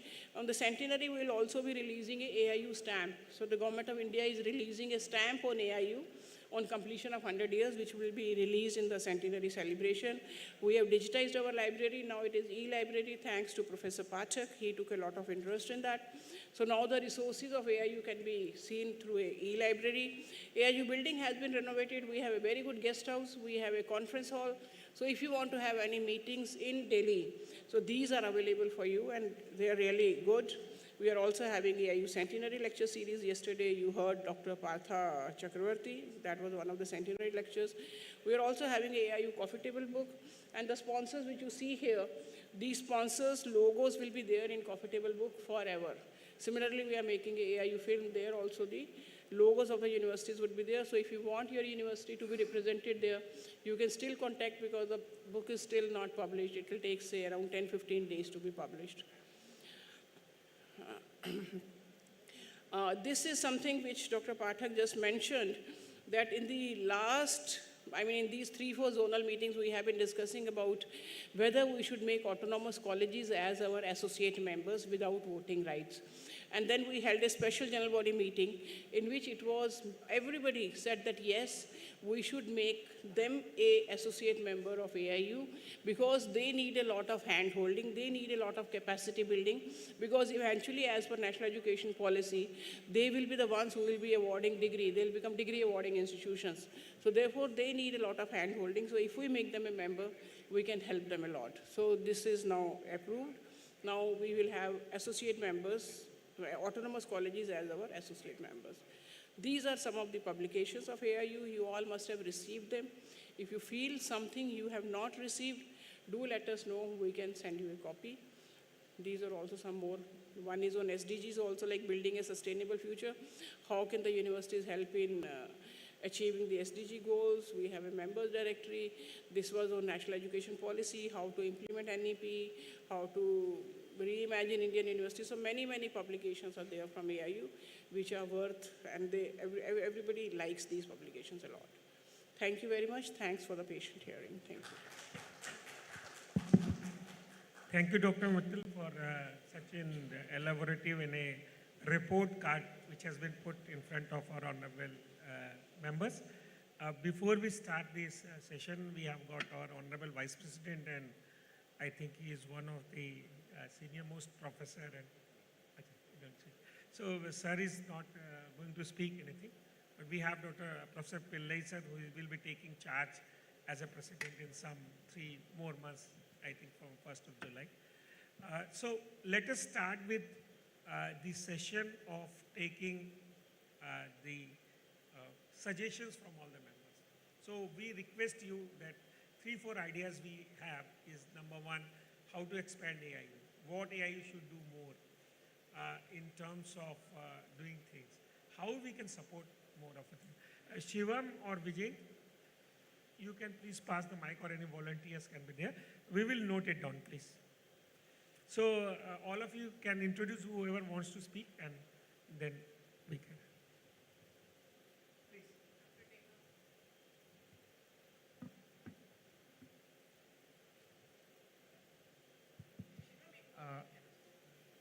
Namaskar, all of you. I am Professor D.C. Dekka, Vice Chancellor, Mizoram University. So I feel that AIU should organize an annual event, educational fair, similar to that of by NAPSA in USA. Last time I attended NAPSA in USA, it was excellent. And there are a lot of parallel sessions where on different themes, depending on our interest groups, we can discuss in small rooms and some experts, interactive only, no lecture, no presentation, night. And apart from exhibition, all these things. So our Secretary General knows all about that. It was really excellent, and we can expand our activity, not limited to, should not be limited to Vice Chancellor directors only. We should encompass with many other students in research level, PG level, or any teacher from universities. Why should be limited to director or vice chancellors only? We should allow other professors also to be part of our activity. That is my proposal. And last year also in business session in Hyderabad, I proposed that why always we should look for publishing our research papers to other countries. Like in chemistry, always we look for Asia's journals, we look for Royal Society. So we have so many of talent, I can say teachers, very meritorious teachers. Why not some of us volunteer to be editors? Why not we publish some our research journals across all branches on regular basis? This is to my feeling. We should do something on that. Thank you. Hello, sir. I am Professor Prahalad Joshi, Vice Chancellor Kumar Bhaskar Verma Sanskrit University, Nalbari, Assam. We are not receiving the emails with regard to sports calendar. With regard to cultural, we are receiving cultural competition, journal wise, but we are not receiving with regard to sports calendar and all those things. He is saying that there is no sports calendar which has gone. So he has not received any sports calendar when event will happen, how it will happen and all those things. That is what is the thing. Yes, yes. And I am just 1 year old, sir, new member. And what about, can we receive all the publications published by AIU? Thank you. Thank you.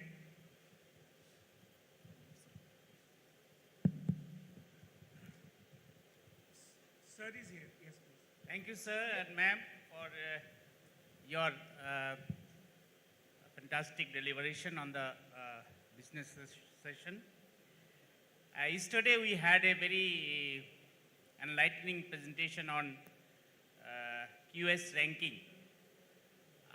This have given us some good idea of the internal dynamics of QS ranking. Some dedicated workshop on ABET and QS ranking, if you can arrange, maybe in online mode, it is difficult in physical mode. So we are in the process of doing the ranking thing. Shivam, why don't you announce the calendar for another 3 months for the ranking frameworks? It will be a good idea. Online is much better because then you can have, and then we can have dedicated people if they want to come, so they can do. So you do it. This is a simple thing, and this is on our agenda. On the line of Dr. Bhattacharya, we have already done 2, but I am thinking of doing it weekly, so that whoever wants to join, they can join. So session 1, 2, 3. So you can plan, na? Sure. Sir, we have already... and when you start this, just inform Dr. Organized 2 workshops on NIRF and 1 workshop on... It's okay, na? It's over. Have new workshops. Yes, please. Myself, Dr. Sagar Manjre, Vice Chancellor, Mahatma Gandhi University, Meghalaya. On the line of Dr. Deka, I want to suggest one thing. Why should not we make the umbrella of the journals under, make a group of the journals under the umbrella of AIU, and we should not, why not we are indexing it like ABDC journal and other Scopus journal, that can, because we are the world's biggest body of the think tank, we are the university. So if we make it a popular, then our journals will also get value, and AIU also get I think Professor Pillai is one of the highest researcher level researcher. Yeah, please, I think sir. he will be replying it. Yeah, please, sir. Yeah, let us understand it. Yeah, of course, suggestion is very good, but journal publication is not a simple thing. Good quality journal publication is a very stupendous task.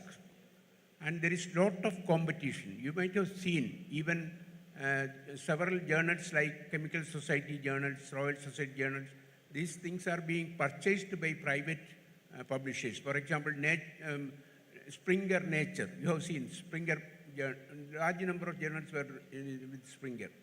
So there is a big, some sort of a total corporate culture in publication of journals.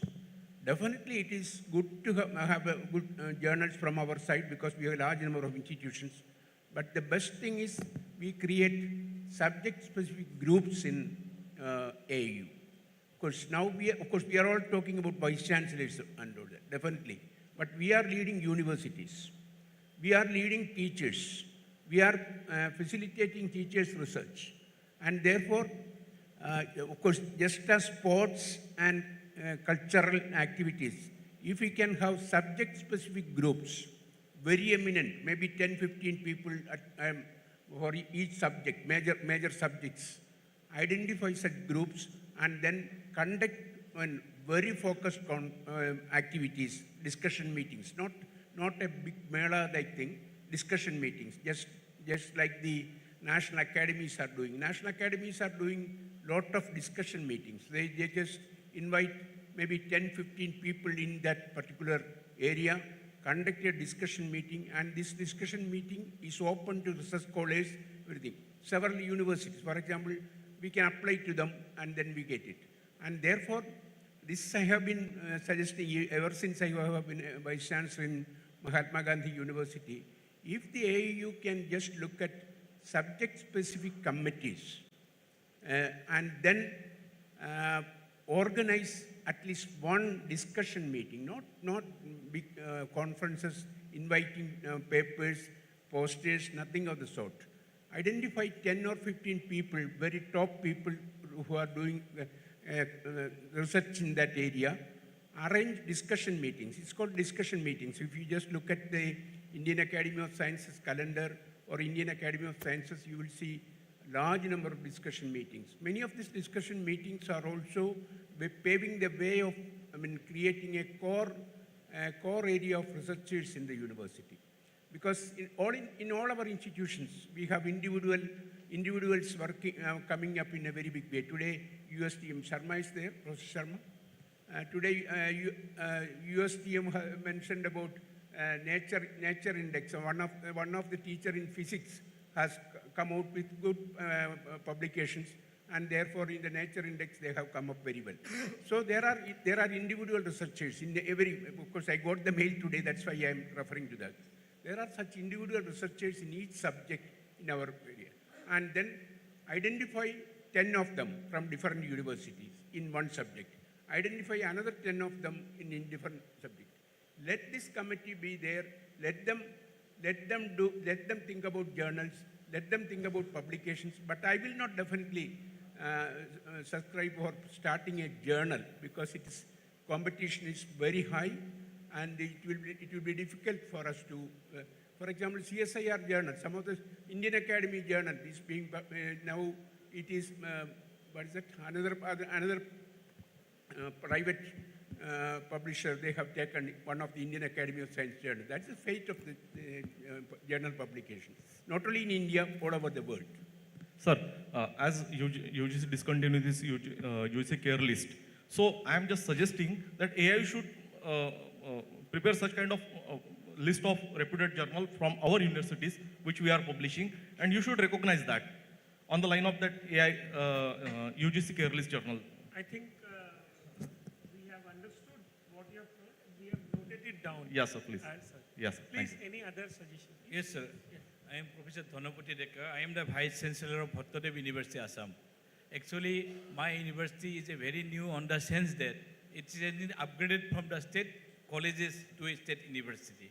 And I was earlier 29 years in a Tezpur University, Central University. So I had a research group. We did a very, whatever research we can contribute, we did it. But after joining in the university very recently, 6 months back, I have seen that this university research environment is very, very less because college, it was earlier a college.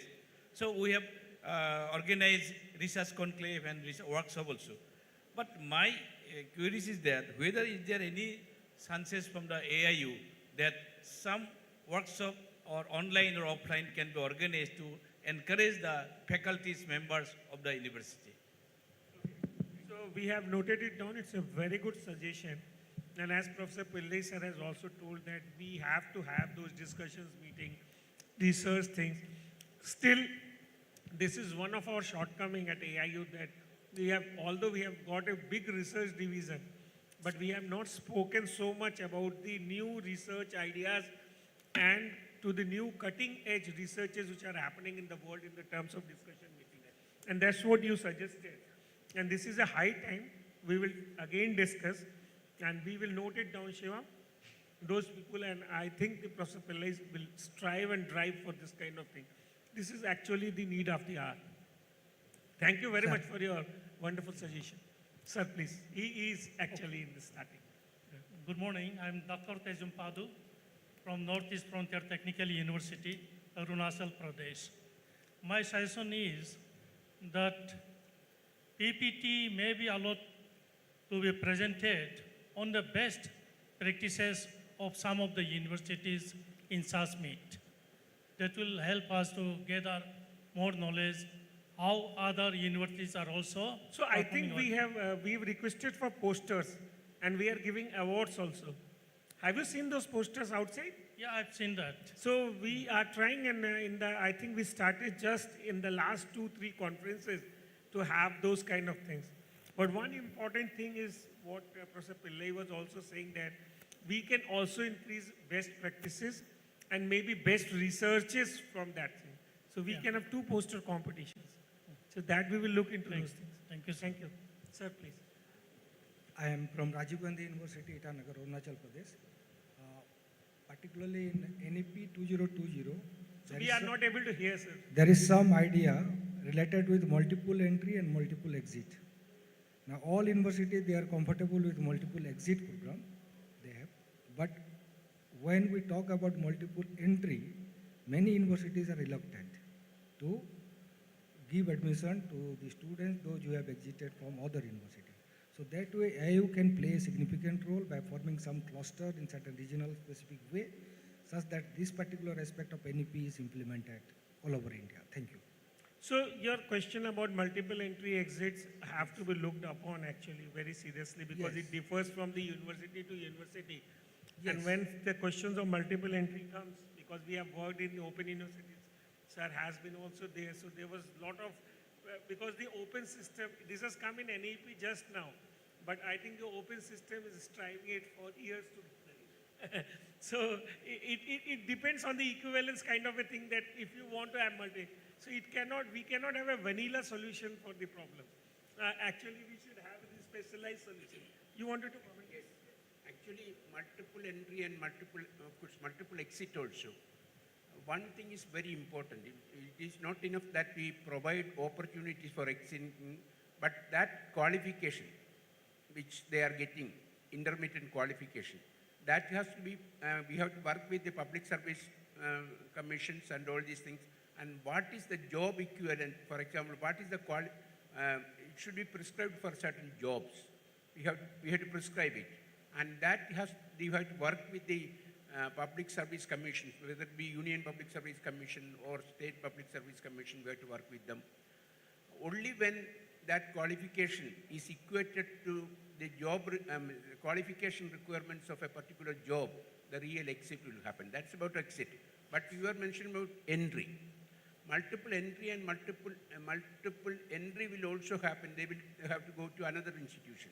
Many of our universities, even the university which I preside over now, almost 100% students are in the ABC. What is that? Academic Bank of Credits. So all 100% students are in the Academic Bank of Credits. It is now almost 3 years the Academic Bank of Credit is in operation. But the Academic Bank of Credit will have any value only when my university and your university agree for credit transfer. And this we have to do. To be frank, the Vice Chancellors have to take the lead. That there is Academic Bank of Credit in my university, your university, it is equivalent. And therefore, we should definitely try, initiate credit transfer among universities. this can be done by the academic council, decided by the academic council of the university, but it is not really happening. To be frank, the credit transfer has not really happened even after 3 years of academic bank of credits. That is one thing. So that's the most important thing. For multiple entries, this credit transfer provisions have to be made in the university regulations. And that we can do, the universities can do. Nobody else is standing in the way of doing that. Sure. And one important thing which I really want to suggest, because we worked with Open University, there was people we are admitting in a graduate course without any formal thing, which landed into a lot of court cases and lot of troubles, which Professor Pillai was actually mentioning. So multiple entry, multiple exit has to be very cautious kind of.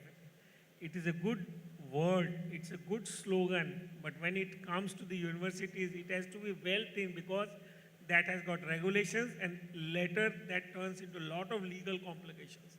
So it has to be looked at a very, very kind of way. Sir, last, please. Actually, sir, in this point, what actually I want to tell, sir, sorry to again come up. Our university, we have made someone equivalence committee. Equivalence, suppose somebody Every yeah. university has After got that, an... After that, if somebody is not Sir, really, every university has got an equivalence committee when After they that, want to... bridge course is also been there, sir. That's also... Bridge courses, pre-courses, Yeah. same courses. Thank you. Any other thing? So thank you very much for the lively session. And we have noted down on behalf of AIU, I want to thank our all colleagues who are there in this one. And I really wanted to thank our Vice President, Professor Pillai, our Secretary General, Professor Pankaj Mittal. We have noted down your all suggestions, and we will be sincere. I will try to implement whatever we can do. Thank you very much.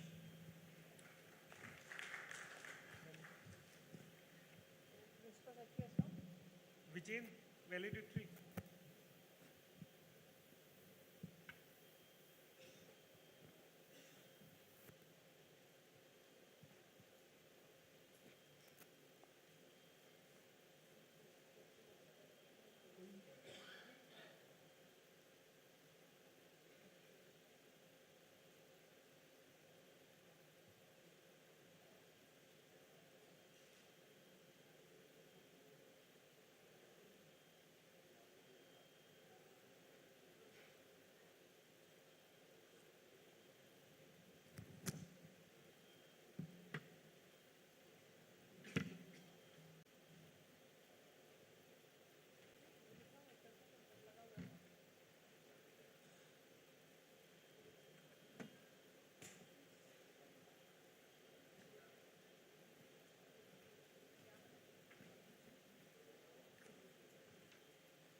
Hello.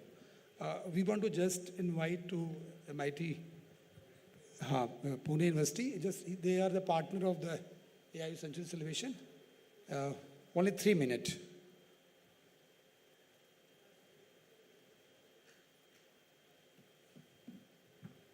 So thank you AIU for organizing such a nice event.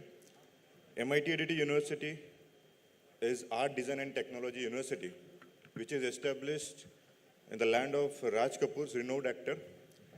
It is successfully positioned itself as a new generation university, which is having an aspiration to produce innovator, business leaders, scientists, social transformers, and nation builders, coming from all the walk of life.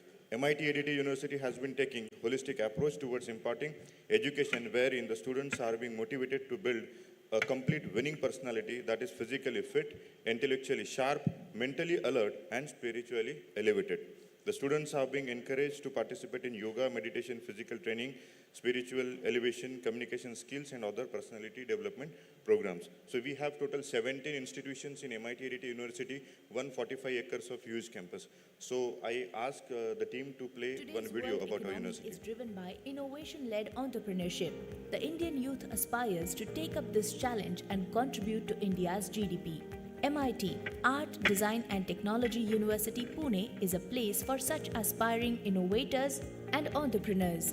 MIT ADT University is a leading futuristic multidisciplinary university with a unique blend of art, design and technology programs, which prepares its students for the future through its cutting-edge programs and grooms them for their prospective workplace through holistic education. The university, in a short span, has been recognized as a distinctive university delivering unparalleled academic excellence under the dynamic, foresighted leaders, enablers and motivators. Professor Dr. Vishwanath Karad, founder MIT Group of Institutions, and Professor Dr. Mangesh Karad, Executive President, with a vast and influential network, extensive research and thoughtful approach, Professor Dr. Mangesh Karad has been instrumental in designing and customizing new out-of-the-box specialized UG programs, super specialized programs and initiatives in keeping up with the prevailing employment trends and industry demands.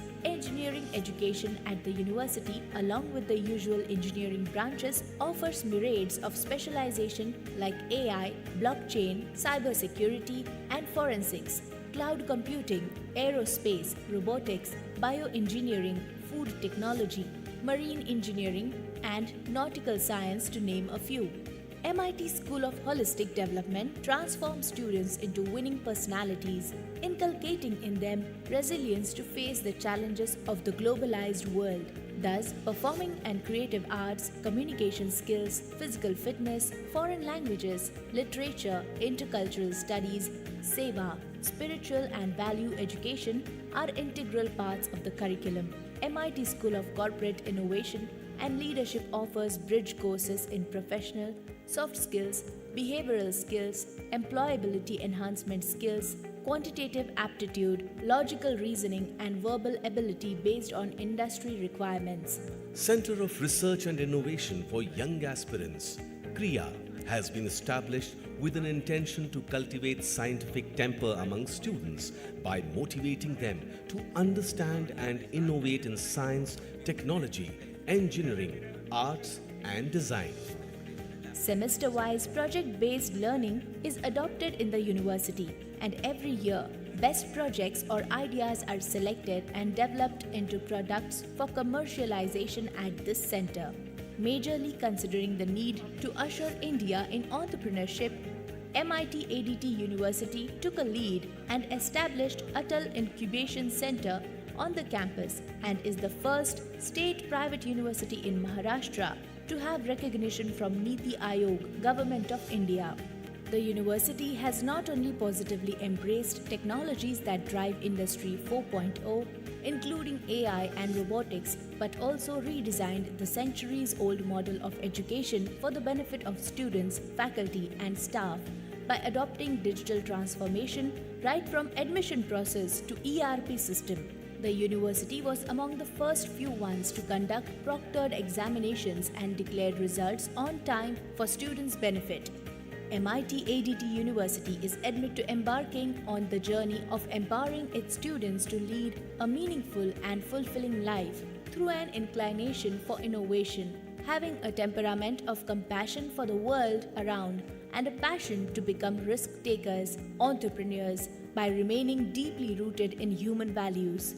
MIT ADT University is one of the front-runners in the field of higher education, mobilizing all its resources to provide excellent infrastructure conducive for quality learning experiences in a vibrant atmosphere through our research labs and established tie-ups with leading industries. The state-of-the-art sports complex at the university offers an amazing array of sports clubs to choose from and provide regular coaching and training to impart the virtues of integrity and value system. we heartily welcome you all to this new generation university, where the pursuit of excellence begins.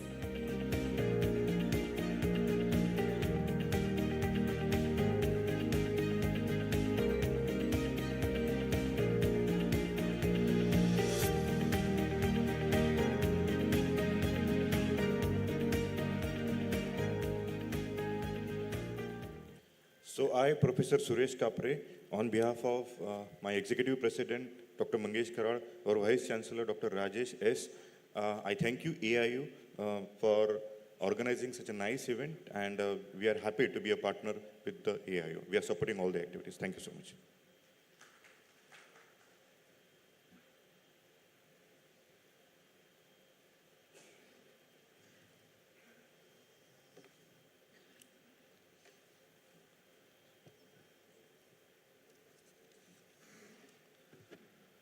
A very good afternoon, distinguished guests, respected speakers, and all the attendees. I hope you all are fully enriched with knowledge, ideas after the 2 days of East Zone Vice Chancellors Meet organized by Association of Indian Universities and hosted by JIS University, Kolkata. As we reach to the conclusion of this enlightening and productive conference, we now move to the valedictory session right now.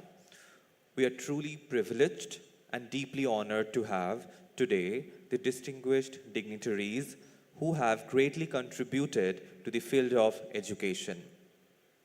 It is with immense gratitude that we welcome Shri Vinod Kumar, IAS, the Principal Secretary of Department of Higher Education, Government of... Yes, he will be arriving very soon with us. We are extremely privileged to have him. He will be coming soon, whose dedication to shaping the future of higher education in the state has been commendable. His esteemed presence here today will be a testament to their invaluable contributions towards the growth, transformation of the education, and we are truly privileged to have him amongst us, which in some time, yeah. I would now like to call on stage Professor Vinay Kumar Pathak, the President of Association of Indian Universities. Oh, you're there, sir, yes. I would also like to request Sardar Taranjeet Singh, the Honorable Chancellor, JIS University, Honorable Vice Chancellor, sir, Professor Bhavesh Bhattacharya, Professor V.N. Rajashekar Pillai is there, Vice President AIU and VC, Sumaya Vidyavihar University, Mumbai, and ma'am is already there with us. I would also request the Honorable Secretary, I believe he's on the way and he should be joining us soon. Ma'am, should we wait for him to arrive for the lamp lighting ceremony? Yes, all right. We'll just wait for him. The technical team out there, please get ready for that.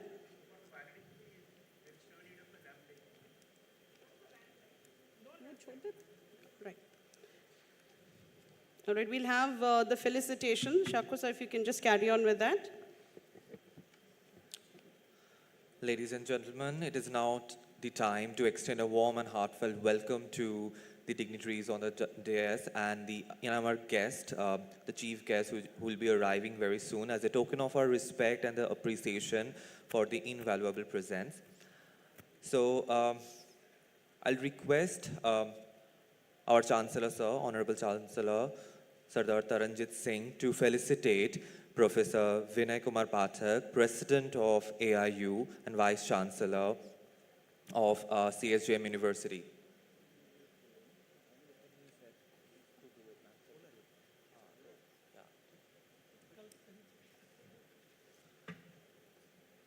Our Honorable Chancellor will felicitate the President of Association of Indian Universities. Can we have a round of applause, everyone?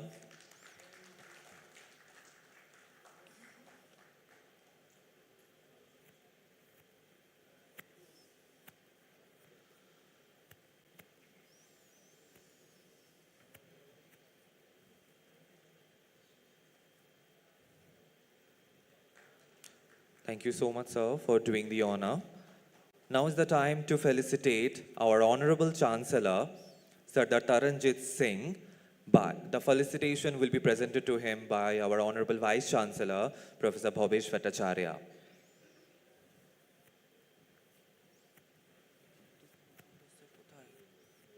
What should I do? He's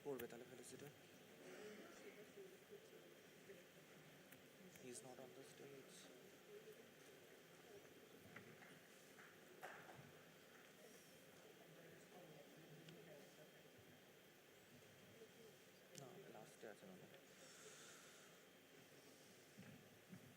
Thank you so much, sir, for doing the honor. Now is the time to felicitate the Vice President of AIU, Professor V.N. Rajashekharan Pillai, and the felicitation will be presented to him by our Honorable Chancellor, Sardar Taranjit Singh.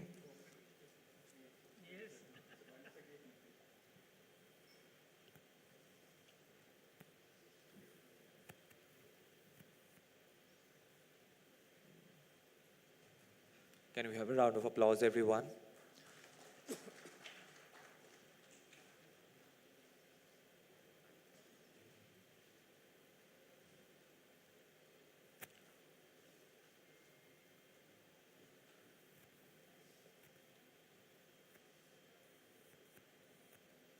Thank you so much, sir, for doing this honor. Now is the time to felicitate Dr. Pankaj Mittal, Secretary General of AIU, and the felicitation will be presented to ma'am by our Honorable Vice Chancellor, Professor Bhobesh Bhattacharya, sir.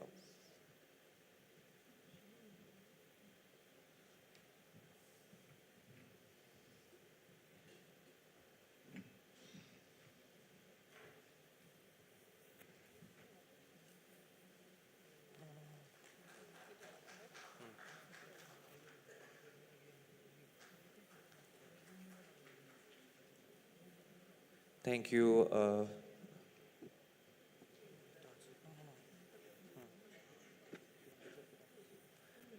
Now we'll be felicitating our Honorable Vice Chancellor, Professor Bhobesh Bhattacharya, and I'll request the Director of JIS Group, Sardar Simarprit Singh, to felicitate our Honorable Vice Chancellor. So if you kindly come up on the stage and do the honor.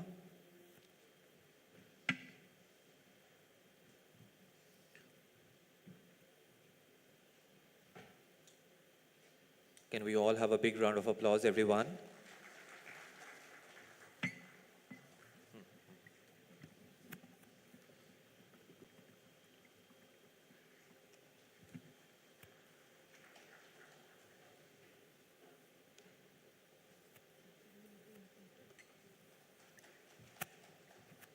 Thank you so much, sir, for doing the honors. And I would now like to call on stage Professor Bhobesh Bhattacharya, Vice Chancellor, JIS University, Kolkata, for his address. Sir, please.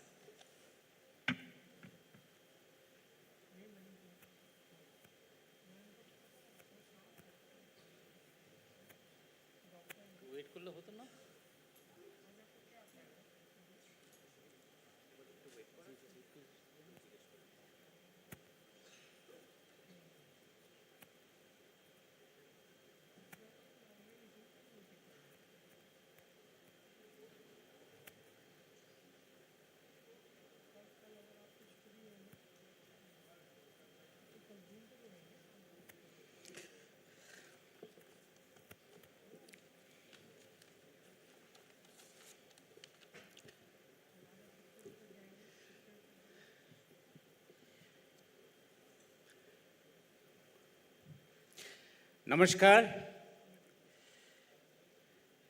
A very good afternoon to you all.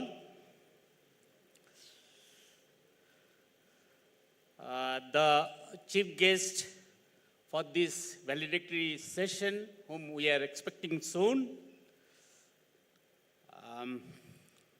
Sri Binod Kumar, Principal Secretary, Department of Higher Education, Government of West Bengal, Honorable Chancellor of JIS University, Sardar Taranjit Singh,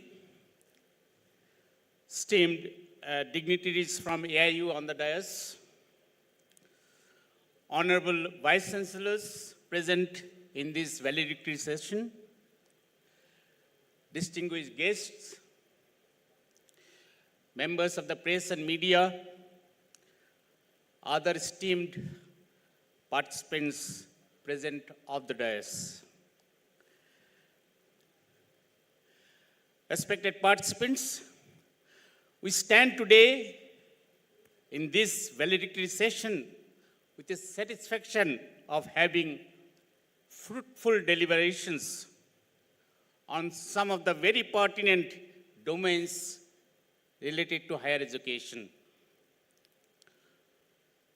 Coming to components taken up for discussion during the meet, we all agree that professional programs and the curricula are being reshaped to accommodate innovation and skilling to be in tune with the modern day requirements.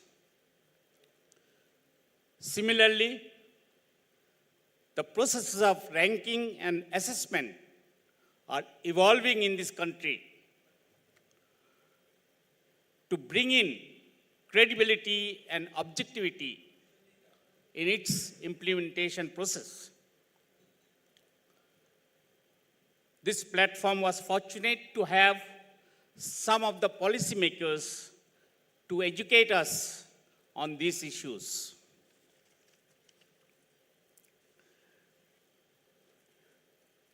Three of the technical sessions have brought together some of the enlightened minds to share their viewpoints. Issues like equity and diversity, green and sustainable campuses as well are very pertinent in today's world.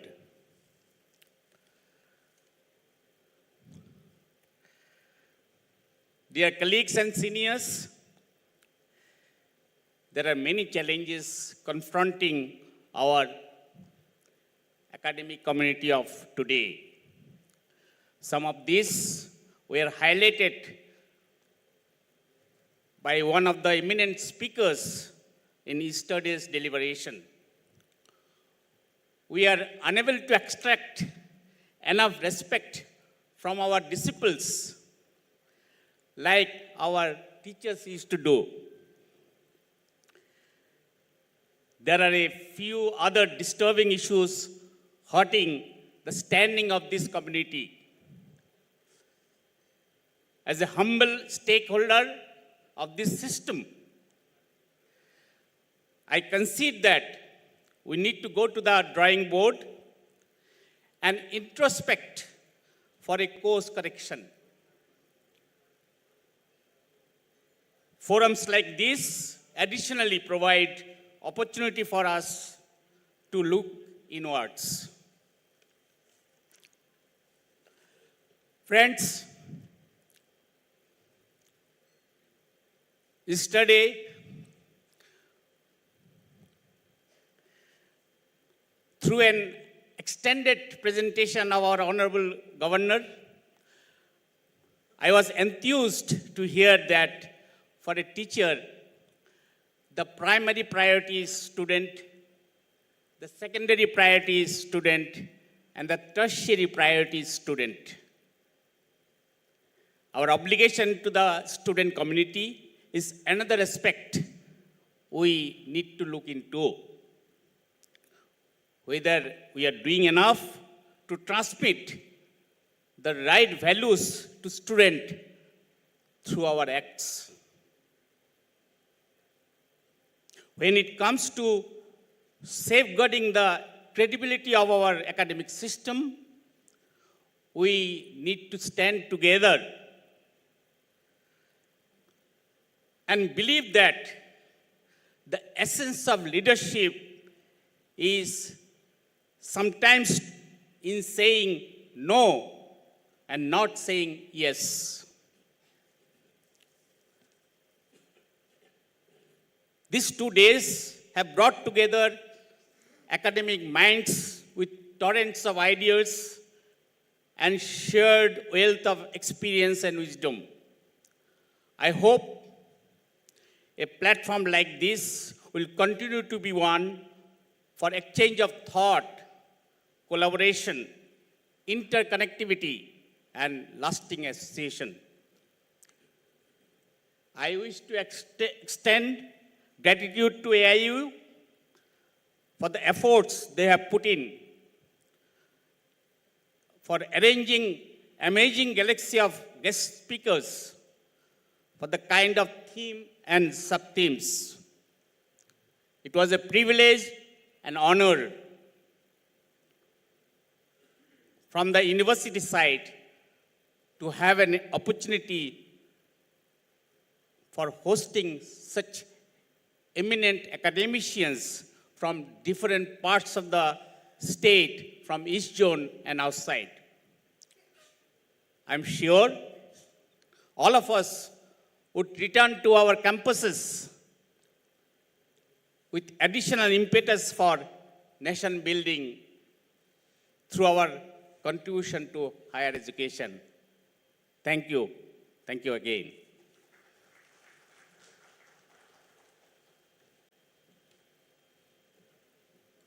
Thank you so much, sir. I would now like to request Professor Himanshu Shekhar Maji, Dean Academics of JIS University, to come forth for the presentation of report on the Vice Chancellor's meet. Sir, please.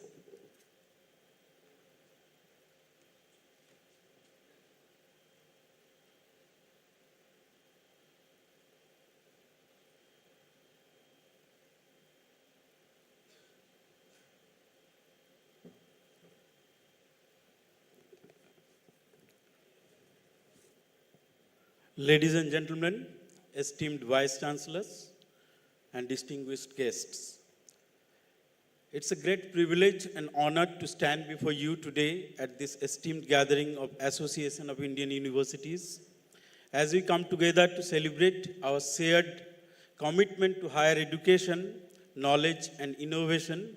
I reflect on the immense responsibility we carry and the profound impact we have on the future of our societies. Throughout this conference, we have shared ideas, engaged in thought-provoking discussions, and explored new frontiers in education, research, and global collaboration. As Dean Academics of this university, I am proud to stand alongside so many exceptional leaders, educators, and researchers who are shaping the future of higher education. The role of university in today's world is more important than ever. We are institutions where young minds are nurtured, where research drives progress, and where the seeds of social and technological changes are planted. However, we also find ourselves at a crossroads, a time of both great challenges and immense possibilities.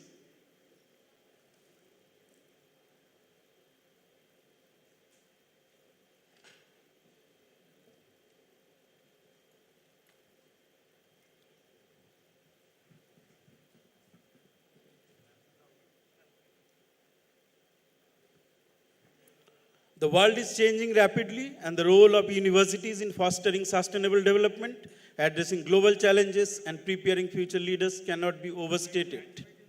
Whether through advancing climate research, fostering inclusivity, and embracing digital innovation, universities have the power to create a world that is more equitable, just, and compassionate.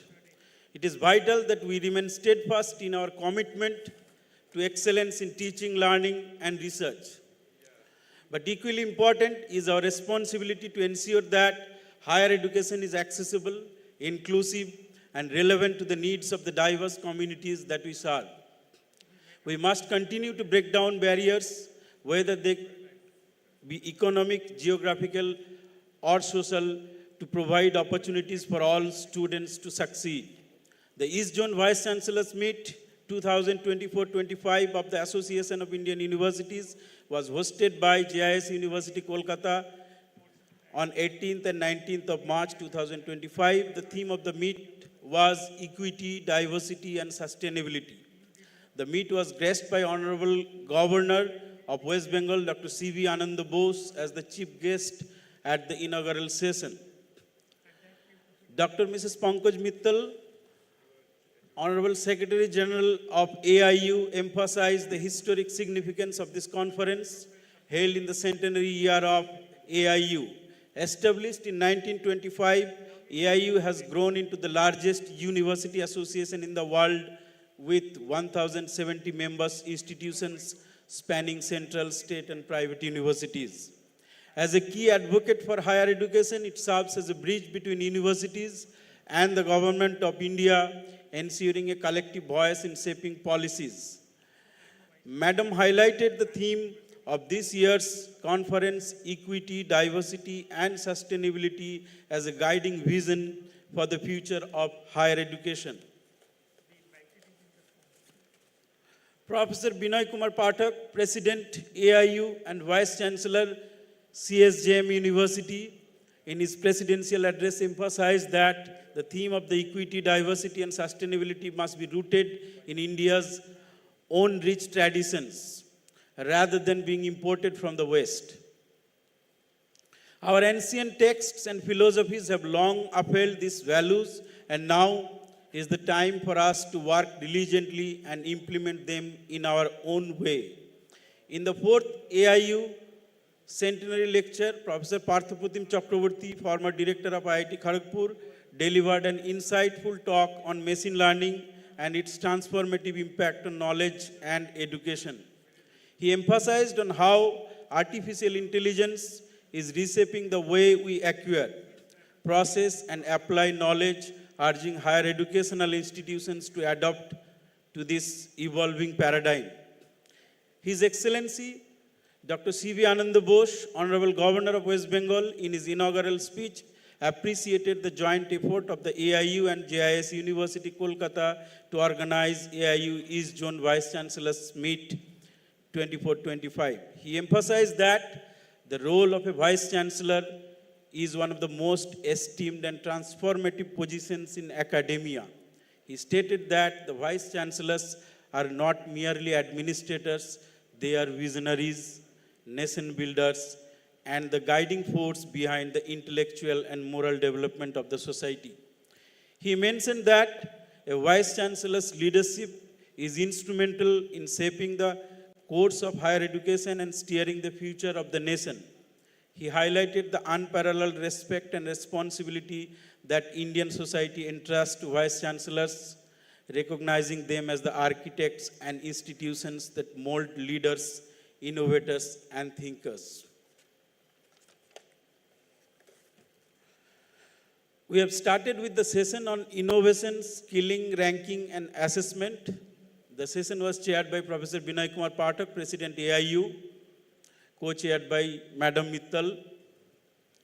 The key speakers were Dr. Asin Fernandez, Regional Director QS, Sri Nitin Kapoor, Vice President NSDC, and Professor Ganesan Kannabiran, Director NAC, and Professor Rajiv Kumar, Member Secretary AICT.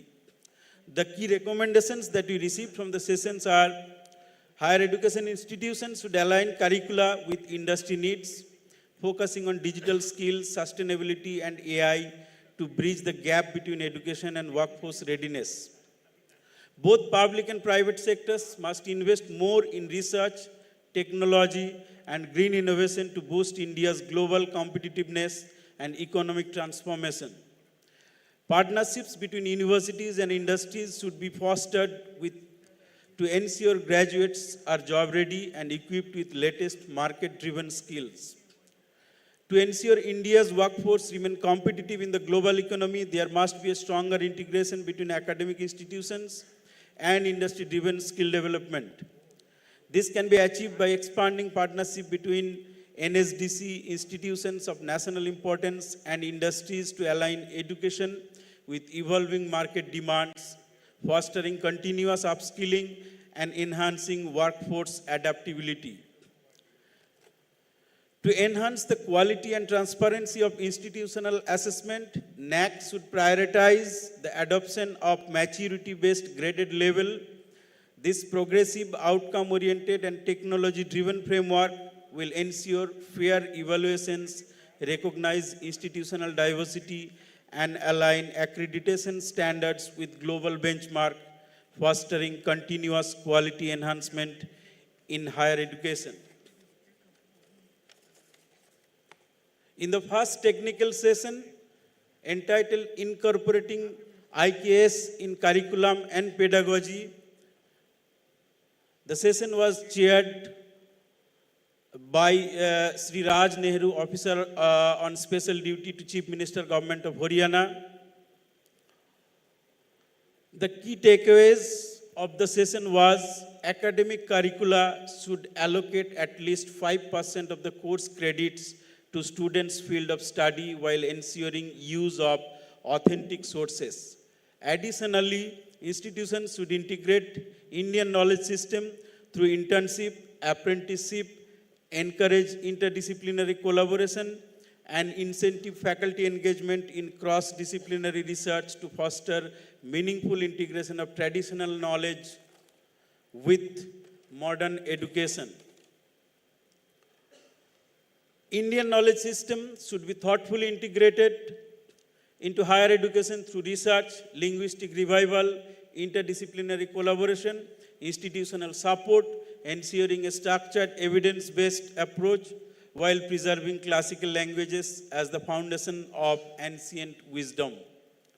In the second session, entitled Catering to Equity, Diversity in the Campuses, was chaired by Professor Rajiv Mohan Pant, VC Assam University, Silchar.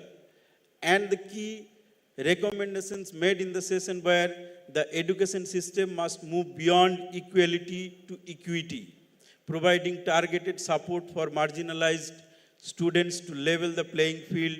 Policies should focus on reducing regional disparities, particularly improving the access to quality education in eastern and northeastern India, while also ensuring fairness with disadvantaged communities. This approach will promote inclusive growth and help India become leading nation by 2047. In the third technical session in this morning on creating green and sustainable campus was chaired by Professor Suranjan Das, Honorable Vice Chancellor of Adamas University.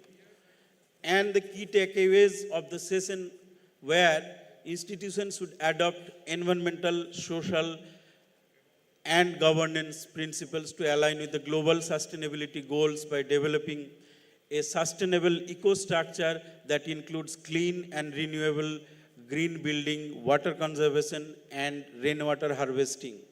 Universities should take pioneering role in achieving net zero emissions by developing dedicated centers focused on sustainability and guiding society towards carbon neutral future. Universities should also take a leading role in achieving sustainability by developing smart campuses and cloud networks, fostering global partnership, and taking concrete actions for the biodiversity conservation and campus nutrition. In closing, I would like to extend my deepest gratitude to each and every one of you here today for your tireless dedication to the pursuit of knowledge and for your unwavering commitment to shaping the future of the society. We stand united in our nation in a common mission to make a lasting difference in the world, and it is through collaboration and partnership that will continue to thrive. As we move forward from this meet, let us do so with renewed energy, a sense of purpose, and a collective resolve to shape the brighter future of our students, our institutions, our future generations. Thank you, and I look forward to continuing this journey with you all. Thank you.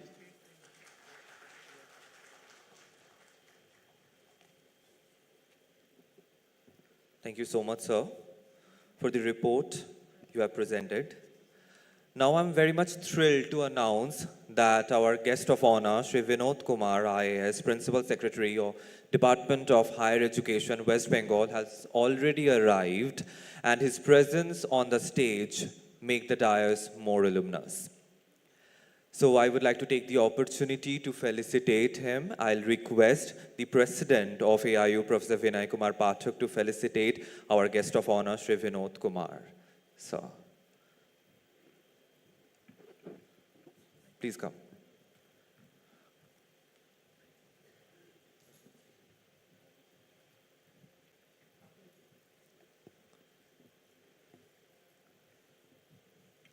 All are requested to give a round of applause, everyone.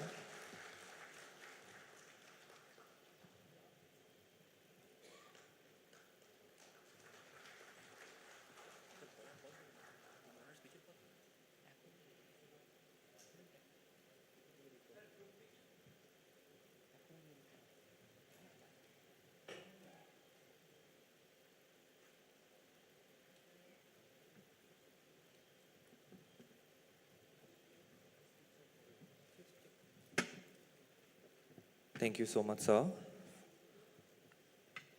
for doing the honor. Now I would like to call on stage for the address Dr. Pankaj Mittal, Secretary General, AIU. Ma'am.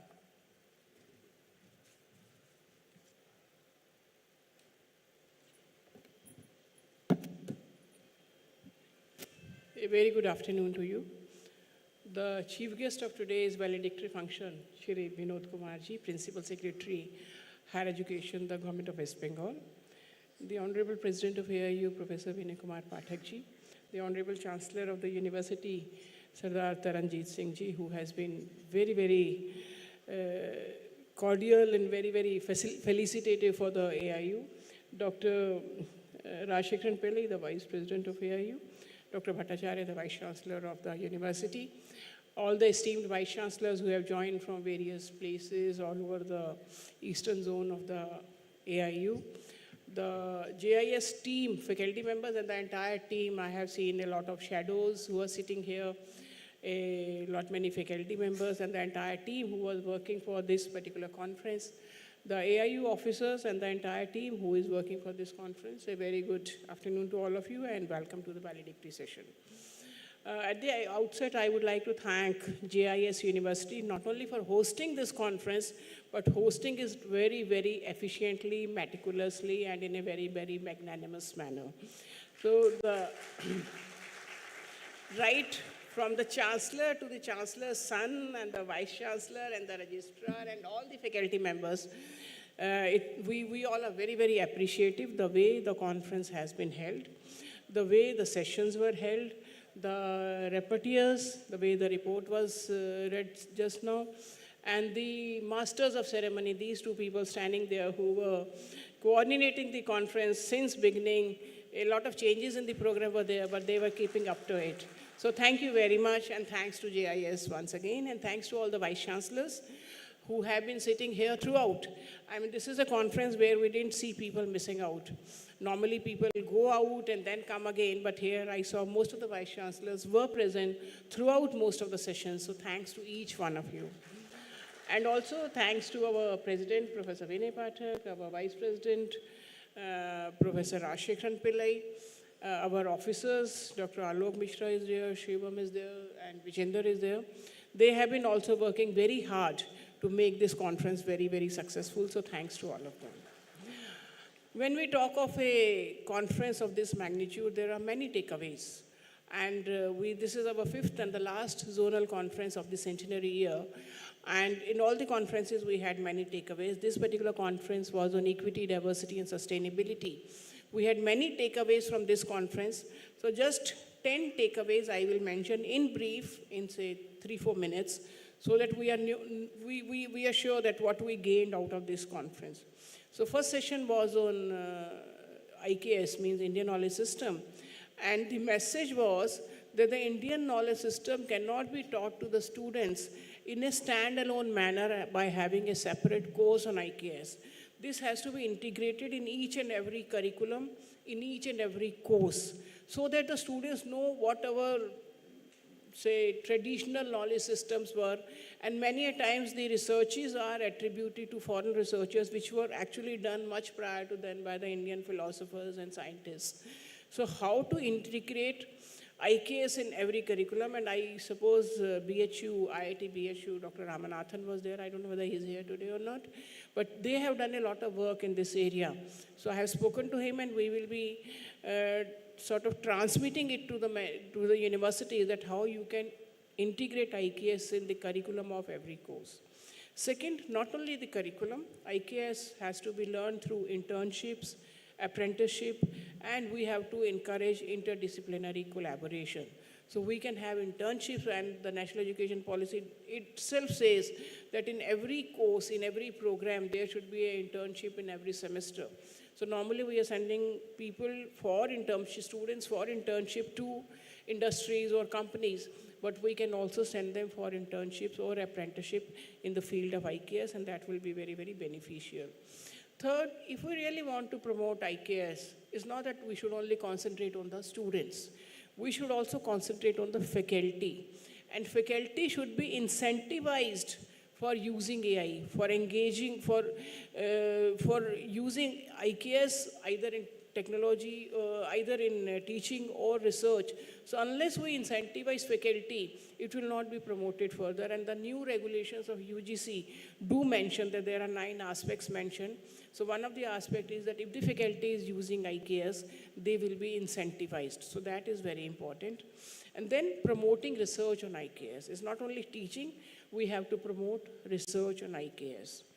Then when we talk of the second session, which was on this diversity and inclusion, it was mentioned that there has to be a targeted approach to marginalized sections to ensure equity, because we are talking of inclusive growth.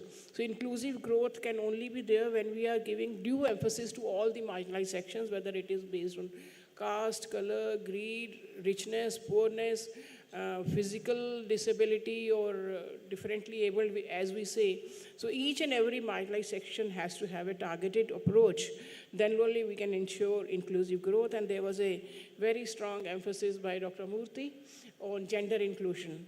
And it was said that, like, in many of, like right now also, I am the only one on the stage who is a woman. And there are very few women, and if you talk of the data, like when we say the number of students, it is almost 50-50. And you say that you must have seen that in most of the convocation, the first prize holders are women, the gold medalists are women. But when we talk of teaching, the number of women, say at the assistant professor level, is around 48%. At associate professor level, it is 37%. At professor level, it is 27%. At vice chancellor level, it is only 7%.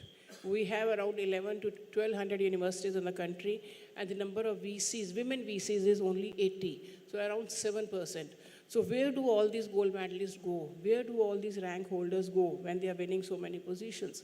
So gender inclusion, especially at the leadership position, is very, very important, and that was one of the messages given in the sessions. And I read a news today that in the state of Uttar Pradesh, out of 35 state universities, 9 women VCs are there.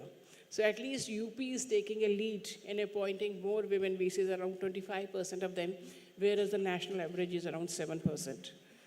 So more emphasis on gender inclusion.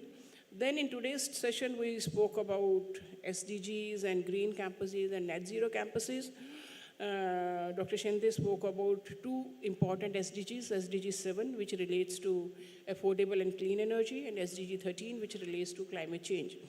And these 2 are the ones which are directly related to net zero campuses. So we all should strive that our university campuses become net zero campuses. Because when the universities become net zero campuses, the city becomes net zero, the country becomes net zero. That is the aim which our Honorable Prime Minister had set for us for 2070, that will be a net zero country. So we should begin with the universities, and unless we contribute in creating a net zero country, the country cannot become net zero. So can we have, like we have 5 zonal conferences, can we have 5 zones where we can have one center for excellence in net zero, and that zonal center, that zonal excellence center can help the universities in that zone to create net zero campuses. This was one very, very important recommendation. One very simple and easy recommendation was that energy saved is energy produced. So we should also take care of, like when we are working, like at what temperature the AC is set. So in India, we normally set up AC at a very, very low temperature. So even if we increase it by 1 or 2 degrees, the energy consumption reduces drastically. So at what level the AC should be set, the AC temperature should be set up. Do we switch off the lights or AC when we go out? Do we take care of water or water harvesting? So these, or even like keeping the devices plugged in, or maybe logging off rather than coming out, I mean shutting down. Shutting down is better than logging off. So these small, small measures were also mentioned by Dr. Shoma today. Dr. Tripathi came out with one very, I mean, this is not related to the topic. It was a 777 rule that for a good presentation, it should be not more than 7 slides. Each slide should not have more than 7 lines, and each line should not have more than 7 words. So 777 rule to make it a very, very effective presentation. And lastly, we learned a new definition of ABC. Till now, ABC, we were referring to Academic Bank of Credit, but Dr. Shende mentioned a new definition of ABC, which we were not knowing, and which are the 3 challenges which the climate change is facing.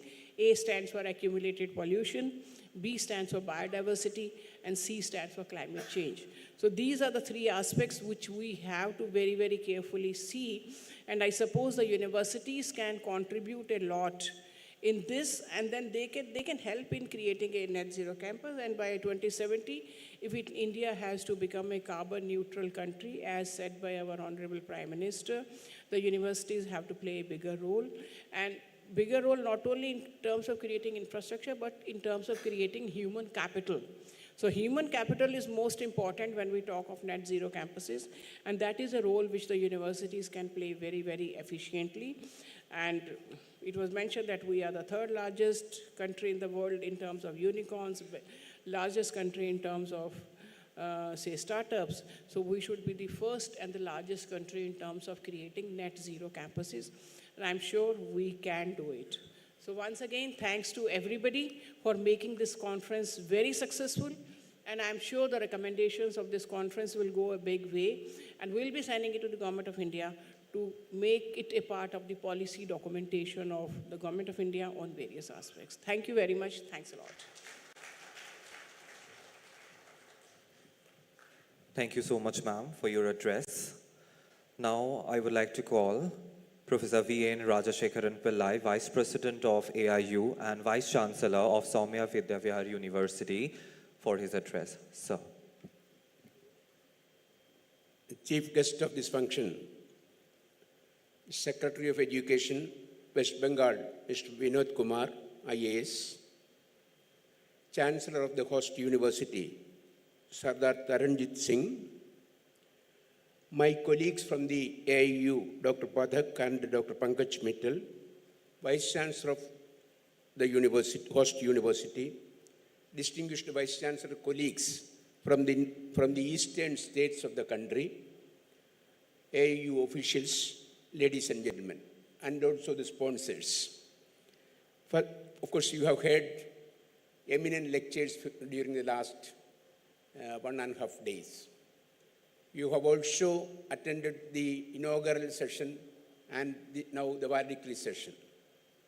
Summary of the proceedings have also been given by the university. Summary has been presented. I don't want to make another speech on this occasion. It is also lunch time. Of course, we were talking about sustainability, AI, artificial intelligence, technology in education, all these things we have discussed. These are all very relevant points. We also discussed, we are all, in the midst of implementing national education policy in the country through the universities. And we also see a growth of universities in this country, growth of universities, number of universities, large number, over about 1,200 universities.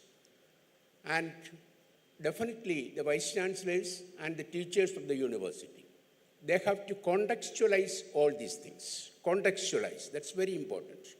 Contextualize all these things and then try to implement these policies and proclamations in looking at the overall objective of the university, the region of where the university stands, and also the basics of all these technologies.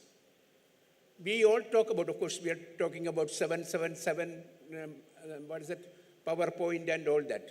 But technology cannot teach, only teachers can teach, no doubt about it. Only teachers can teach. Technology will not ever replace teachers.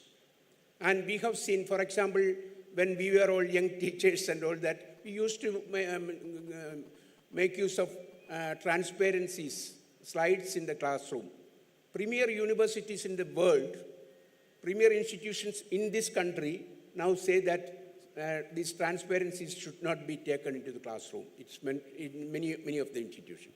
So there are definitely, the teacher's role cannot be taken by any technology. We talk about artificial intelligence.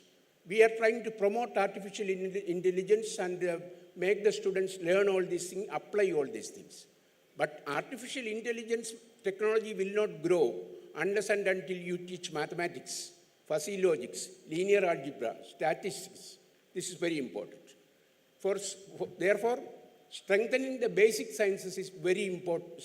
Basic sciences, humanities, these are very important in a university. When we talk about a university is a place open to people, open to ideas, and open to people. That's the type of the definition. Everything under the sun should be there in the university. That is the name of it. I think that is also the preamble of the national education policy. Our universities were like that only. For example, I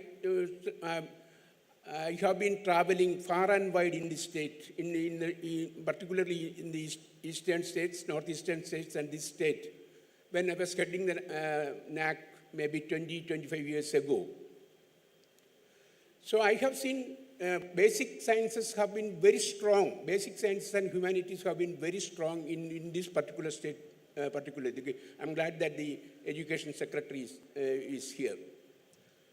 And even now, I could see that the basic sciences, humanities are given definitely importance, but there is some sort of a diminished importance. Particularly in the new generation universities, everything is professional. Everything is professional, all professional courses. But without good biology, without good life sciences, without good statistics, without good physics, mathematics, nothing of the sort will thrive. Even technology applications will not happen. That's why we purchase technology and apply. That's what we are doing now. We purchase technology, but we have to, if we want to develop technology, the basic sciences have to be strengthened. And then if you go to institutions, premier institutions in the country, people will say that as a result of NEP implementation, the rigor in teaching core subjects have been reduced. The rigor. For example, time necessary for teaching the basic subjects is reduced. That is also not a good sign. And therefore, that is why I mentioned we have to implement the NEP, we have to do all these things. These are all things which we cannot say no, but we have to understand the context of the knowledge and skills. For what purpose education is provided? For enhancing the quality of life and life management systems. Whatever sustainability, diversity, equity, all these things are for enhancing the quality of life and life management systems. And therefore, life is, Mahatma Gandhi several decades ago mentioned, education is for life, education has to be through life, education has to be throughout life. That was the, now almost literally, life is taken away from education. That's not going to be a good sign. And therefore, it's very important that we should understand that we should educate the text and context to the learners. Text is the knowledge and skills, and the knowledge and skills will not have any value unless and until the learned person with the knowledge and skills understand the context. And the context has a lot of other connotations. It has an environmental context, industrial context, historical context, then social context. All these things are very important. That's why I mentioned we have to just look at where the university is located, for what purpose it is established, and in what way that university can come up with this. And therefore, it is important that we look at all these things. And the Vice Chancellor's excellent presentations and the very excellent ideas in the business session talking about research, quality of research. Another point is that by way of, for the metrics, for example, for achieving metrics in this assessment and accreditation, we are sacrificing several things. Even the quality of research publications are getting reduced. Quality of research publications. But just by, even the conduct of conferences, they have to do. And that is why I mentioned in the business session, we have to identify core personnel, core teachers, particularly young and middle-level teachers in our universities, and try to identify their strength and give them opportunities for growth. That's very important. And then we have to just look at the national priorities, whether it be quantum mission, Anusandhan National Research Foundation, hydrogen mission, or ammonia mission. There are thousands of crores and crores of rupees are being allocated. But of course, we should also see that when we should advocate, for example, we have seen news even from the state that institution of eminence provided to some of the universities in the state have been probably not stopped, like I do not know, because of the lack of interest of both the central government and the state government. So these are all very important. For example, these are all big schemes, institution of eminence, all these things are great things for the university, and therefore we should create an advocacy for strengthening and bringing such things into the universities back. It's very important. Thank you very much. It was a wonderful two-day session. I wish you all the very best in your endeavors.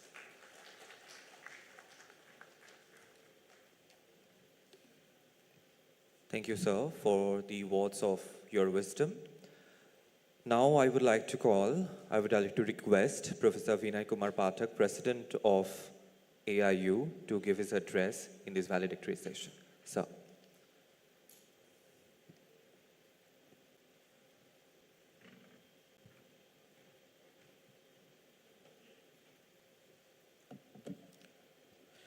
Thank you very much, and it's always difficult to speak before the lunch time when my predecessors have already spoken so long and they have actually told all about the conference.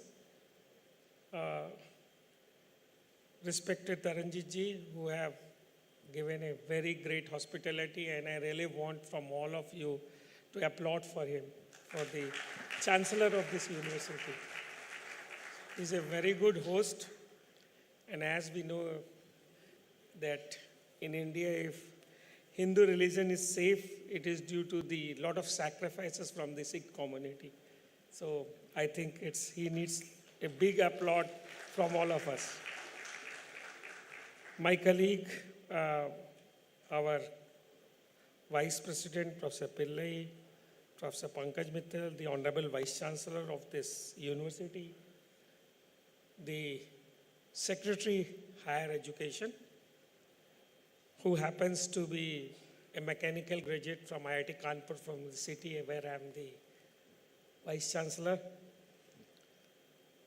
I think 2-3 important lines which I really wanted to suggest, and we have spoken such a long speech on diversity, equity, sustainability, new education policy, and all other kind of things.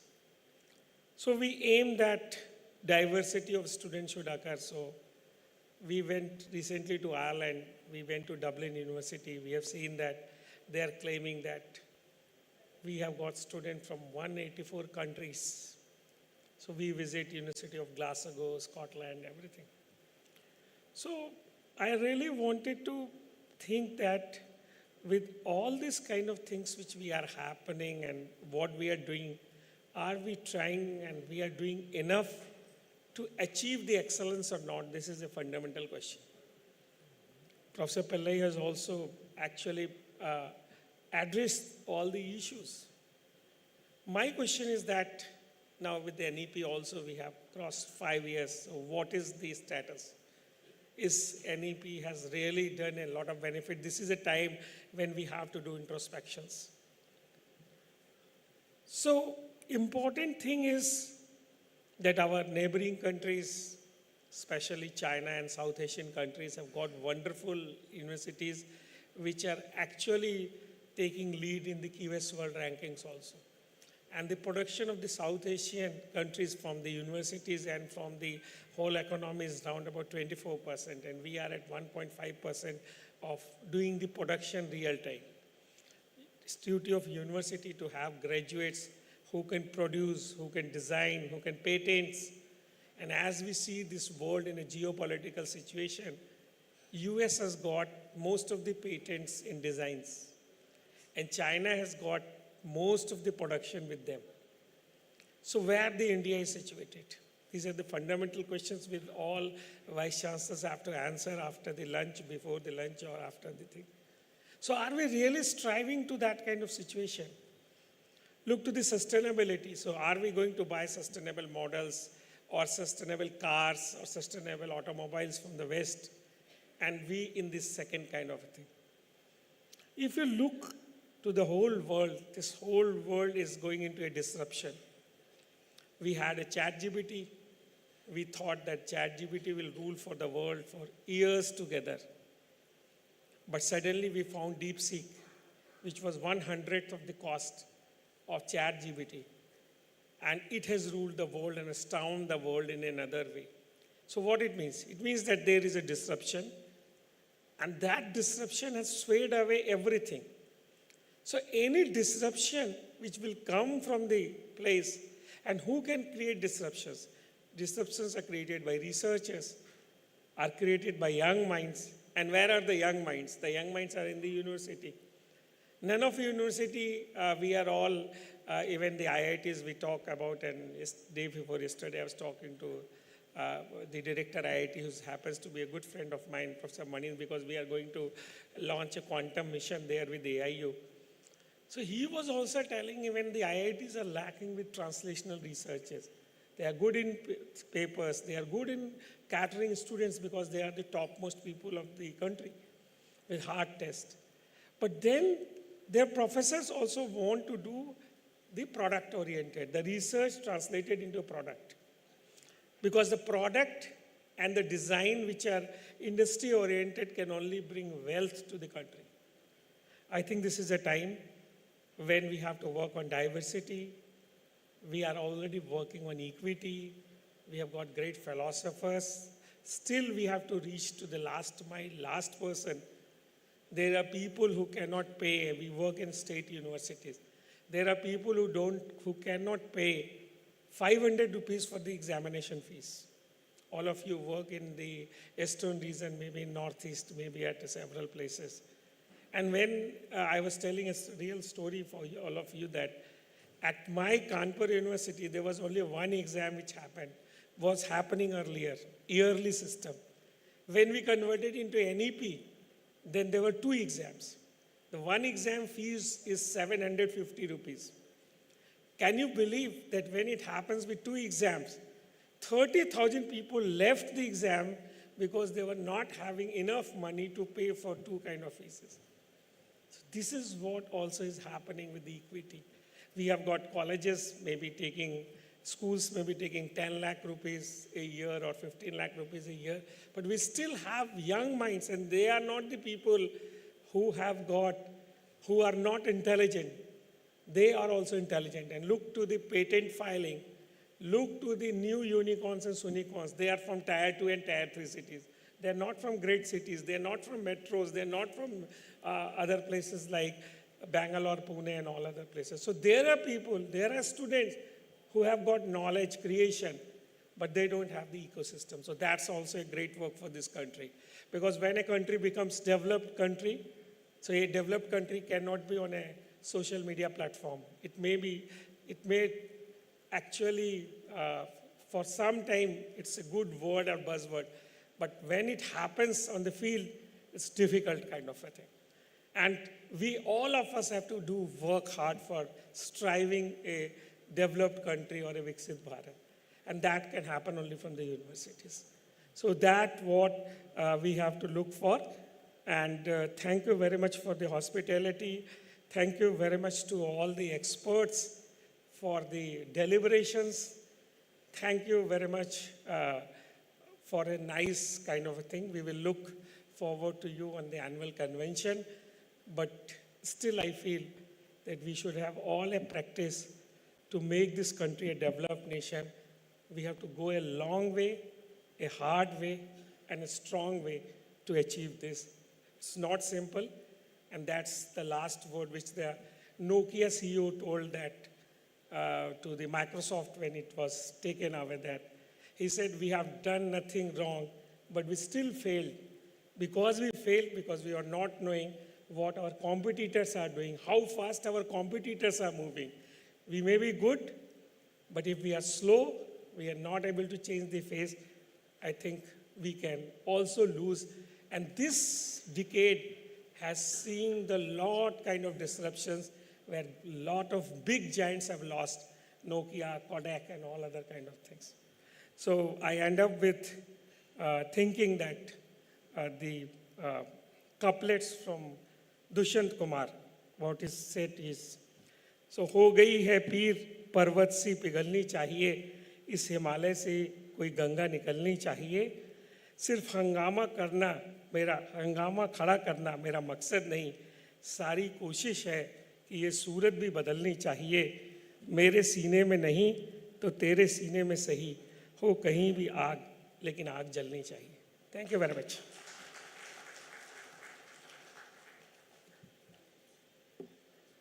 Thank you very much, sir. Now I would like to take the opportunity to say a few words about our chief guest of today, Shri Vinod Kumar, the Principal Secretary of Department of Higher Education, Government of West Bengal. Though a few words is very less to describe his contribution in excelling the Department of Higher Education, still I would not like to miss the opportunity. Shri Vinod Kumar is a distinguished officer of Indian Administrative Service from 1996 West Bengal cadre. Throughout his career, he has held several key positions within the state government, reflecting his extensive experience and dedication to the public service. In his recent roles, Shri Vinod Kumar has served as Principal Secretary of Urban Development and Municipal Affairs Department. Prior to that, he was the Municipal Commissioner of the Kolkata Municipal Corporation, a position that underscored his significant contribution to the urban governance and development. Right now, our chief guest is holding the position of Principal Secretary in the Department of Higher Education for the Government of West Bengal. In his capacity, he oversees the educational policies initiative aimed at enhancing the quality of education across the state West Bengal. It's my privilege to request, sir, if you kindly say a few words to address our program. Sir.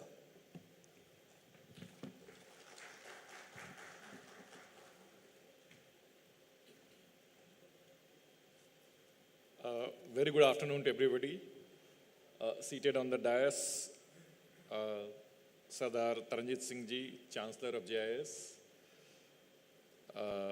Professor Bhavesh Bhattacharya, VC JIS, Professor Vinay Kumar Pathak, President AIU, Dr. Mrs. Pankaj Mittal, Secretary General AIU, Professor V.N. Rajsekharan Pillai, Vice President AIU, present all the Vice Chancellors from various universities in the country. Ladies and gentlemen, it's indeed a pleasure to be here standing right next to you and listen to the deliberations that has been happening. It is indeed praiseworthy that Association of Indian Universities, which was set up in 1925, has been holding annual conference of all the Vice Chancellors and a general conference where various issues have been discussed, where policy inputs have come that has helped the participant, that is the Vice Chancellors, the officials of the university, the AIU and the government to take those policy inputs and use that to make decision making to ensure that the landscape of higher education in our country, is changing towards the better. I'm delighted to learn that, more than 1,000 universities are a member of AIU, including 19 foreign universities. And I was going through the program details. Very pertinent topic of, equity, diversity, and sustainability have been discussed. The speakers have, spoken about the Indian knowledge system, about ensuring that, the education is not only confined to a select few, of haves, that we are also able to provide education to the have-nots, who may not have resources to be able to, continue the education, but are talented. That is where we need to step in and ensure that the talented people are able to fulfill their desire for acquiring knowledge and, acquire higher studies. We also have to ensure that we are able to maintain the quality. When we talk about the assessment and ranking, unfortunately, best of our institutions and universities are ranking way behind, on a global standards. A lot of work recently has been done and people have now started focusing. So if I talk about West Bengal, then we have been holding conferences with our institutions, colleges and universities to ensure that, they undertake the NAC accreditation, that they work on the framework which NIRF has done, so that, we are able to identify the topics, the areas, the checklist where we need to improve, learn from the standards that is, set pan-India and global, and are able to make improvement. Here in this room, I'm kind of delighted to see such vast knowledge, the collective wisdom. If we talk about the density of wisdom in this room, it'll far exceed maybe any place on the globe. So, delighted to be here, to welcoming you all in the city of Kolkata and state of West Bengal. West Bengal is known for its hospitality, and I'm happy to hear that, JIS and Taranjit Singh ji has taken good care of you. I hope you have had time to visit few places in the city, to be able to, assimilate the history and the culture of Bengal. We, Kolkata incidentally was the capital of the country until 1911 when the British decided to shift it to Delhi. And we have great legacy of British India and, even prior to that in the city, and, it will be worthwhile to take out time to go through the city. If there are any, assistance or help that is required, we'll be too delighted to facilitate those. I would not really like to stand between you and your lunch. Let me conclude by saying that, we should always aim very high. You say if you aim for the sky, you will reach the top. So the kind of potentials that the country has, we are now the largest populous country in the globe. We have far overtaken China. And if we talk about all the top universities, the best minds are, from amongst us. So a lot of Indians have gone all across the globe and have done a great job. So it is not that, we lack competence. Resources, of course, are a constraint, due to over 2 centuries of British imperial thing. Our economy has taken a hit, but I'm sure that all of us, if we try our best, if we endeavor, if we strive for success, we can be the best in the world. All the best. Thank you, everyone, for visiting the city. Thank you.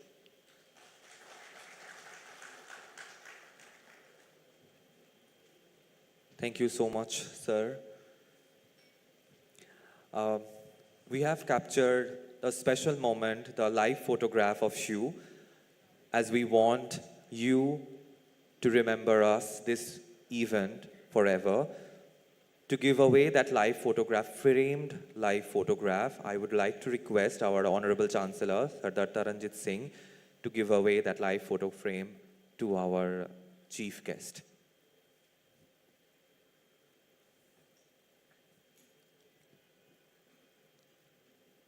Our chief guest, Shri Vinod Kumar, is requested to receive the live photograph we have captured today.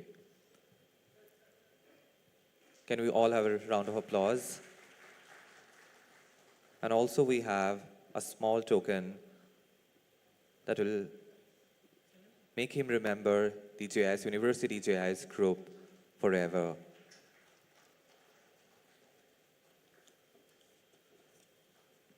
Thank you, sir, for doing the honor. Thank you to our chief guest. So, before we move on, as we know, yesterday we had a poster session where the universities of East Zone were involved, and we have received 18 posters from various universities of East Zone and of India, and among those we have selected, the expert have selected 3 best posters, and the posters were based on the best practices those universities are following in their campuses. So the third position is securely held by the Ravindranath Tagore University, Assam. And I would like to request the Vice Chancellor, Honorable Vice Chancellor of Ravindranath Tagore University, to kindly come on the stage. Okay. We'll move to the second. The second position is being held by Diamond Harbour Women's University, West Bengal.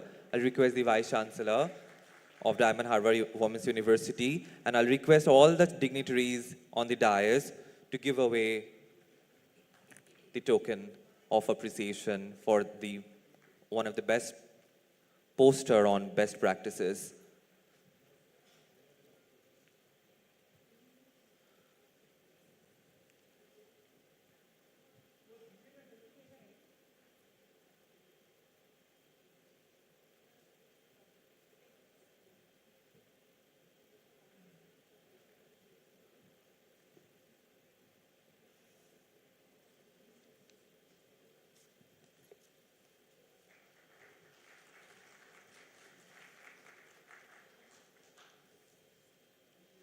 Thank you so much.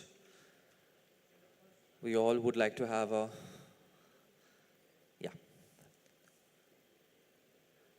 And the topmost position is being held by Rajiv Gandhi University, Arunachal Pradesh. The Vice Chancellor, the Honorable Vice Chancellor is requested to kindly come up on the stage and receive the token of appreciation from our esteemed dignitaries on the dais. Rajiv Gandhi University, Arunachal Pradesh. Thank you so much, sir. Thank you all the dignitaries present on the stage for doing the honor.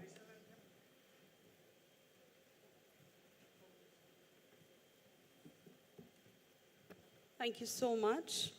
I would now like to request Shri Vijendra Kumar, Head, Meetings Division, AIU, for the vote of thanks. He's been the gentleman who's been very pivotal in organizing this, so we'll request you to please come onto the stage for the vote of thanks. I will take only 2 to 3 minutes. Honorable dignitaries on the dais and off the dais, esteemed Vice Chancellors of East Zone, respected guests, member delegates, all the staff members of JIS University. And I also want to welcome our former president of AIU. 2 former presidents of AIU are there, Professor Suranjan Das sir and Professor G.D. Sharma sir. It is an indeed a matter of great pride and honor for me to deliver the vote of thanks at the conclusion of this highly insightful and thought-provoking East Zone Vice Chancellors Meet 2025 on the theme Equity, Diversity and Sustainability. First and foremost, I extend my heartfelt gratitude to our chief guest, His Excellency Sri C.V. Anand Bose, Honorable Governor of West Bengal, for gracing the inaugural sessions and delivering the inspiring address which has set the tone for important academic gathering. Your presence indeed immense value and honor to our conference. I also express my sincere thanks to the chief guest of the valedictory session, Sri Vinod Kumar IS, Principal Secretary, Department of Higher Education, Government of West Bengal, for his kind presence and valued insight as chief guest. I would also like to sincere thanks our President, Professor Vinay Kumar Pathak sir, Vice Chancellor CJMU University Kanpur, Professor Raj Sekhan Pillai sir, our Vice President AIU, Honorable our Dr. Pankaj Mittal, Secretary General AIU, for their continuous and unwavering support during the entire organization of this East Zone Vice Chancellors Conference. We are thankful for your kind guidance, sir. My heartfelt thanks to the Chancellor of the JIS University, Sardar Taranjit Singh sir, Professor Bhavesh Bhattacharya, Vice Chancellors of JIS University, and Sardar Simranpreet sir, the Director of JIS Group, for their warm hospitality, excellent arrangements, and consistent support for hosting this meet and with very grace and efficiency.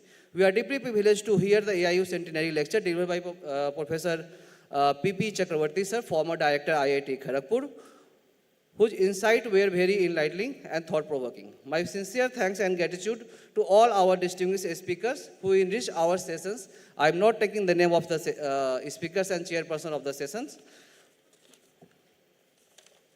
A special thanks to all the Vice Chancellors and academic leaders of the East Zone who came across the eastern region of our India and their valuable suggestions and commitment to the cause of higher education. Your presence and engagement enriched the deliberations to give directions to the future reforms. I'd also like to acknowledge the efforts of our AIU team members, volunteers, media partners, technical teams, especially the all the supporting team of the JIS University for their seamless coordinations and hospitality throughout the 2 days conference. I wish to thank Sri Vidut Majumdar, General Manager JIS Group, who was Nodal Officer of the JIS University, for their generous support and for the entire conference. He attended AIU West and Central Zone as an observer, and we are all happy to see the arrangements made during the East Zone Vice Chancellors Conference. My sincere thanks to Professor Majhi sir, Dr. Antu Katul, Sri K. Sunil Kumar, and Mr. Rohit Sonyal for their kind cooperations. A special thanks to Ms. Apita Chakravarti and Ms. Priyanka for their flawless accommodations and transportation arrangements to the esteemed Vice Chancellors and all the delegates. Sincere thanks to the anchors of the various sessions, Professor Anuprata Pal, Dr. Indranil Banerjee, Dr. Sankar Saha, Dr. Preet Bose for handling each session very diligently. My sincere thanks to all the members of committee like reception, accommodations, IT of the JIS University and the whole JIS team. My sincere thanks to my own colleagues, Dr. Alok Kumar Mishra, Joint Secretary AIU, Mr. Siom Dikshit, Head IT, who was working since last 3 months on this conference, and all the staff members of AIU. Finally, I express my sincere thanks to all participants for their thoughtful interactions and support in making the event successful. A special thanks to the AIU centenary partners like SRM University, AP, Galgotia, Pearson, Alliance University, Siddhanta Knowledge Foundation, Jaguar, MID, ADT University, Sri Sri University, ICFA University, D2L, Mizoram University. Let us carry forward some takeaways from this meet and collectively work towards fostering equity, diversity, and sustainability in the higher education. Thank you all once again. Jai Hind, Jai Bharat. Thank you so much, sir. Before we finally officially conclude our session, I would like to request Dr. Alok Mishra, Joint Secretary of AIU, to say a few words about the century celebration of AIU. So. सभी को बहुत बहुत मेरा हृदय से नमस्कार. भारतीय विश्वविद्यालय संघ अपने 100 वर्ष की ऐतिहासिक यात्रा को जहां आपके साथ मिलकर पूर्ण कर रहा है और इसमें बहुत सारे लोगों का सहयोग हमें प्राप्त हुआ है और इसको भव्य रूप से करने की हमारी तैयारी दिल्ली में है और ये अप्रैल एंड मई के मंथ में इसकी जो हमें तिथि मिल रही है तो जल्दी उसे सूचित करेंगे। बट हमारा आपसे अनुरोध है कि ये 100 वर्ष की जो AIU की यात्रा है, भारतीय विश्वविद्यालय संघ जिस रूप में इसे भव्य रूप में देख रहा है, हम आपका इसमें पूर्ण सहयोग चाहते हैं कि आप उसमें उपस्थित भी हों, अपनी उपस्थिति को भी दर्ज करें। साथ साथ में इसमें पार्टनर्स के रूप में हमने तमाम सारे विश्वविद्यालयों को पत्र पहले प्रेषित किए हैं, भेजे हैं। तो मैं चाहता हूं कि उसको आपको एक इस ऐतिहासिक मुकाम पे सेलिब्रेट करने को आपके विश्वविद्यालय के साथ आने का एक बड़ा मौका है, जहां अपने विश्वविद्यालय को आप उसे सिर्फ वहाँ पे दिखा नहीं सकते सिर्फ जो है, बट लोगों को आप भी क्या मिलके कर रहे हैं इसको भी लोगों को अवगत करा सकते हैं। तो तमाम रूपों में उसे उसकी प्रारूप प्रक्रिया बनाई हुई है, इसके कई सारे रिमाइंडर भी जा चुके हैं। तो आप सब यहाँ आए हैं इस बात से, इस कार्यक्रम का गौरव आपने बढ़ाया है। आपके आने से हम सब बहुत अंदर से प्रफुल्लित प्रसन्नचित्त है।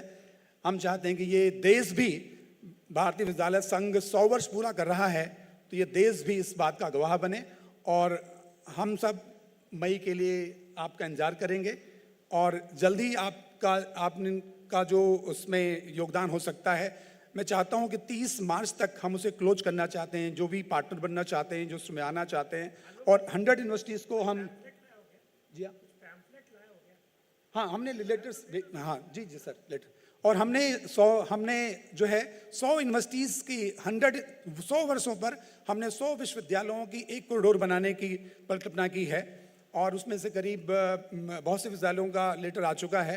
तो मैं चाहूँगा कि उसमें भी जिन्होंने अभी तक नहीं भेजा है उसको 30 मार्च तक अपना वो पत्र भेज दें, अपनी सहमति, और जो पार्टनर्स के रूप में आना चाहते हैं वो भी, और जो भी किसी रूप में पार्टनर रहे हैं वो 100 वर्ष सेलिब्रेशन पे उनको उनका एक कॉरिडोर में उनका हिस्सा होगा, मतलब वहाँ पे अपने आप को वो प्रस्तुत कर सकते हैं।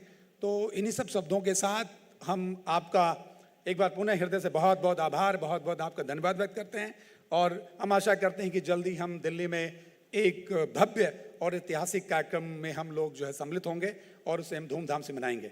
धन्यवाद।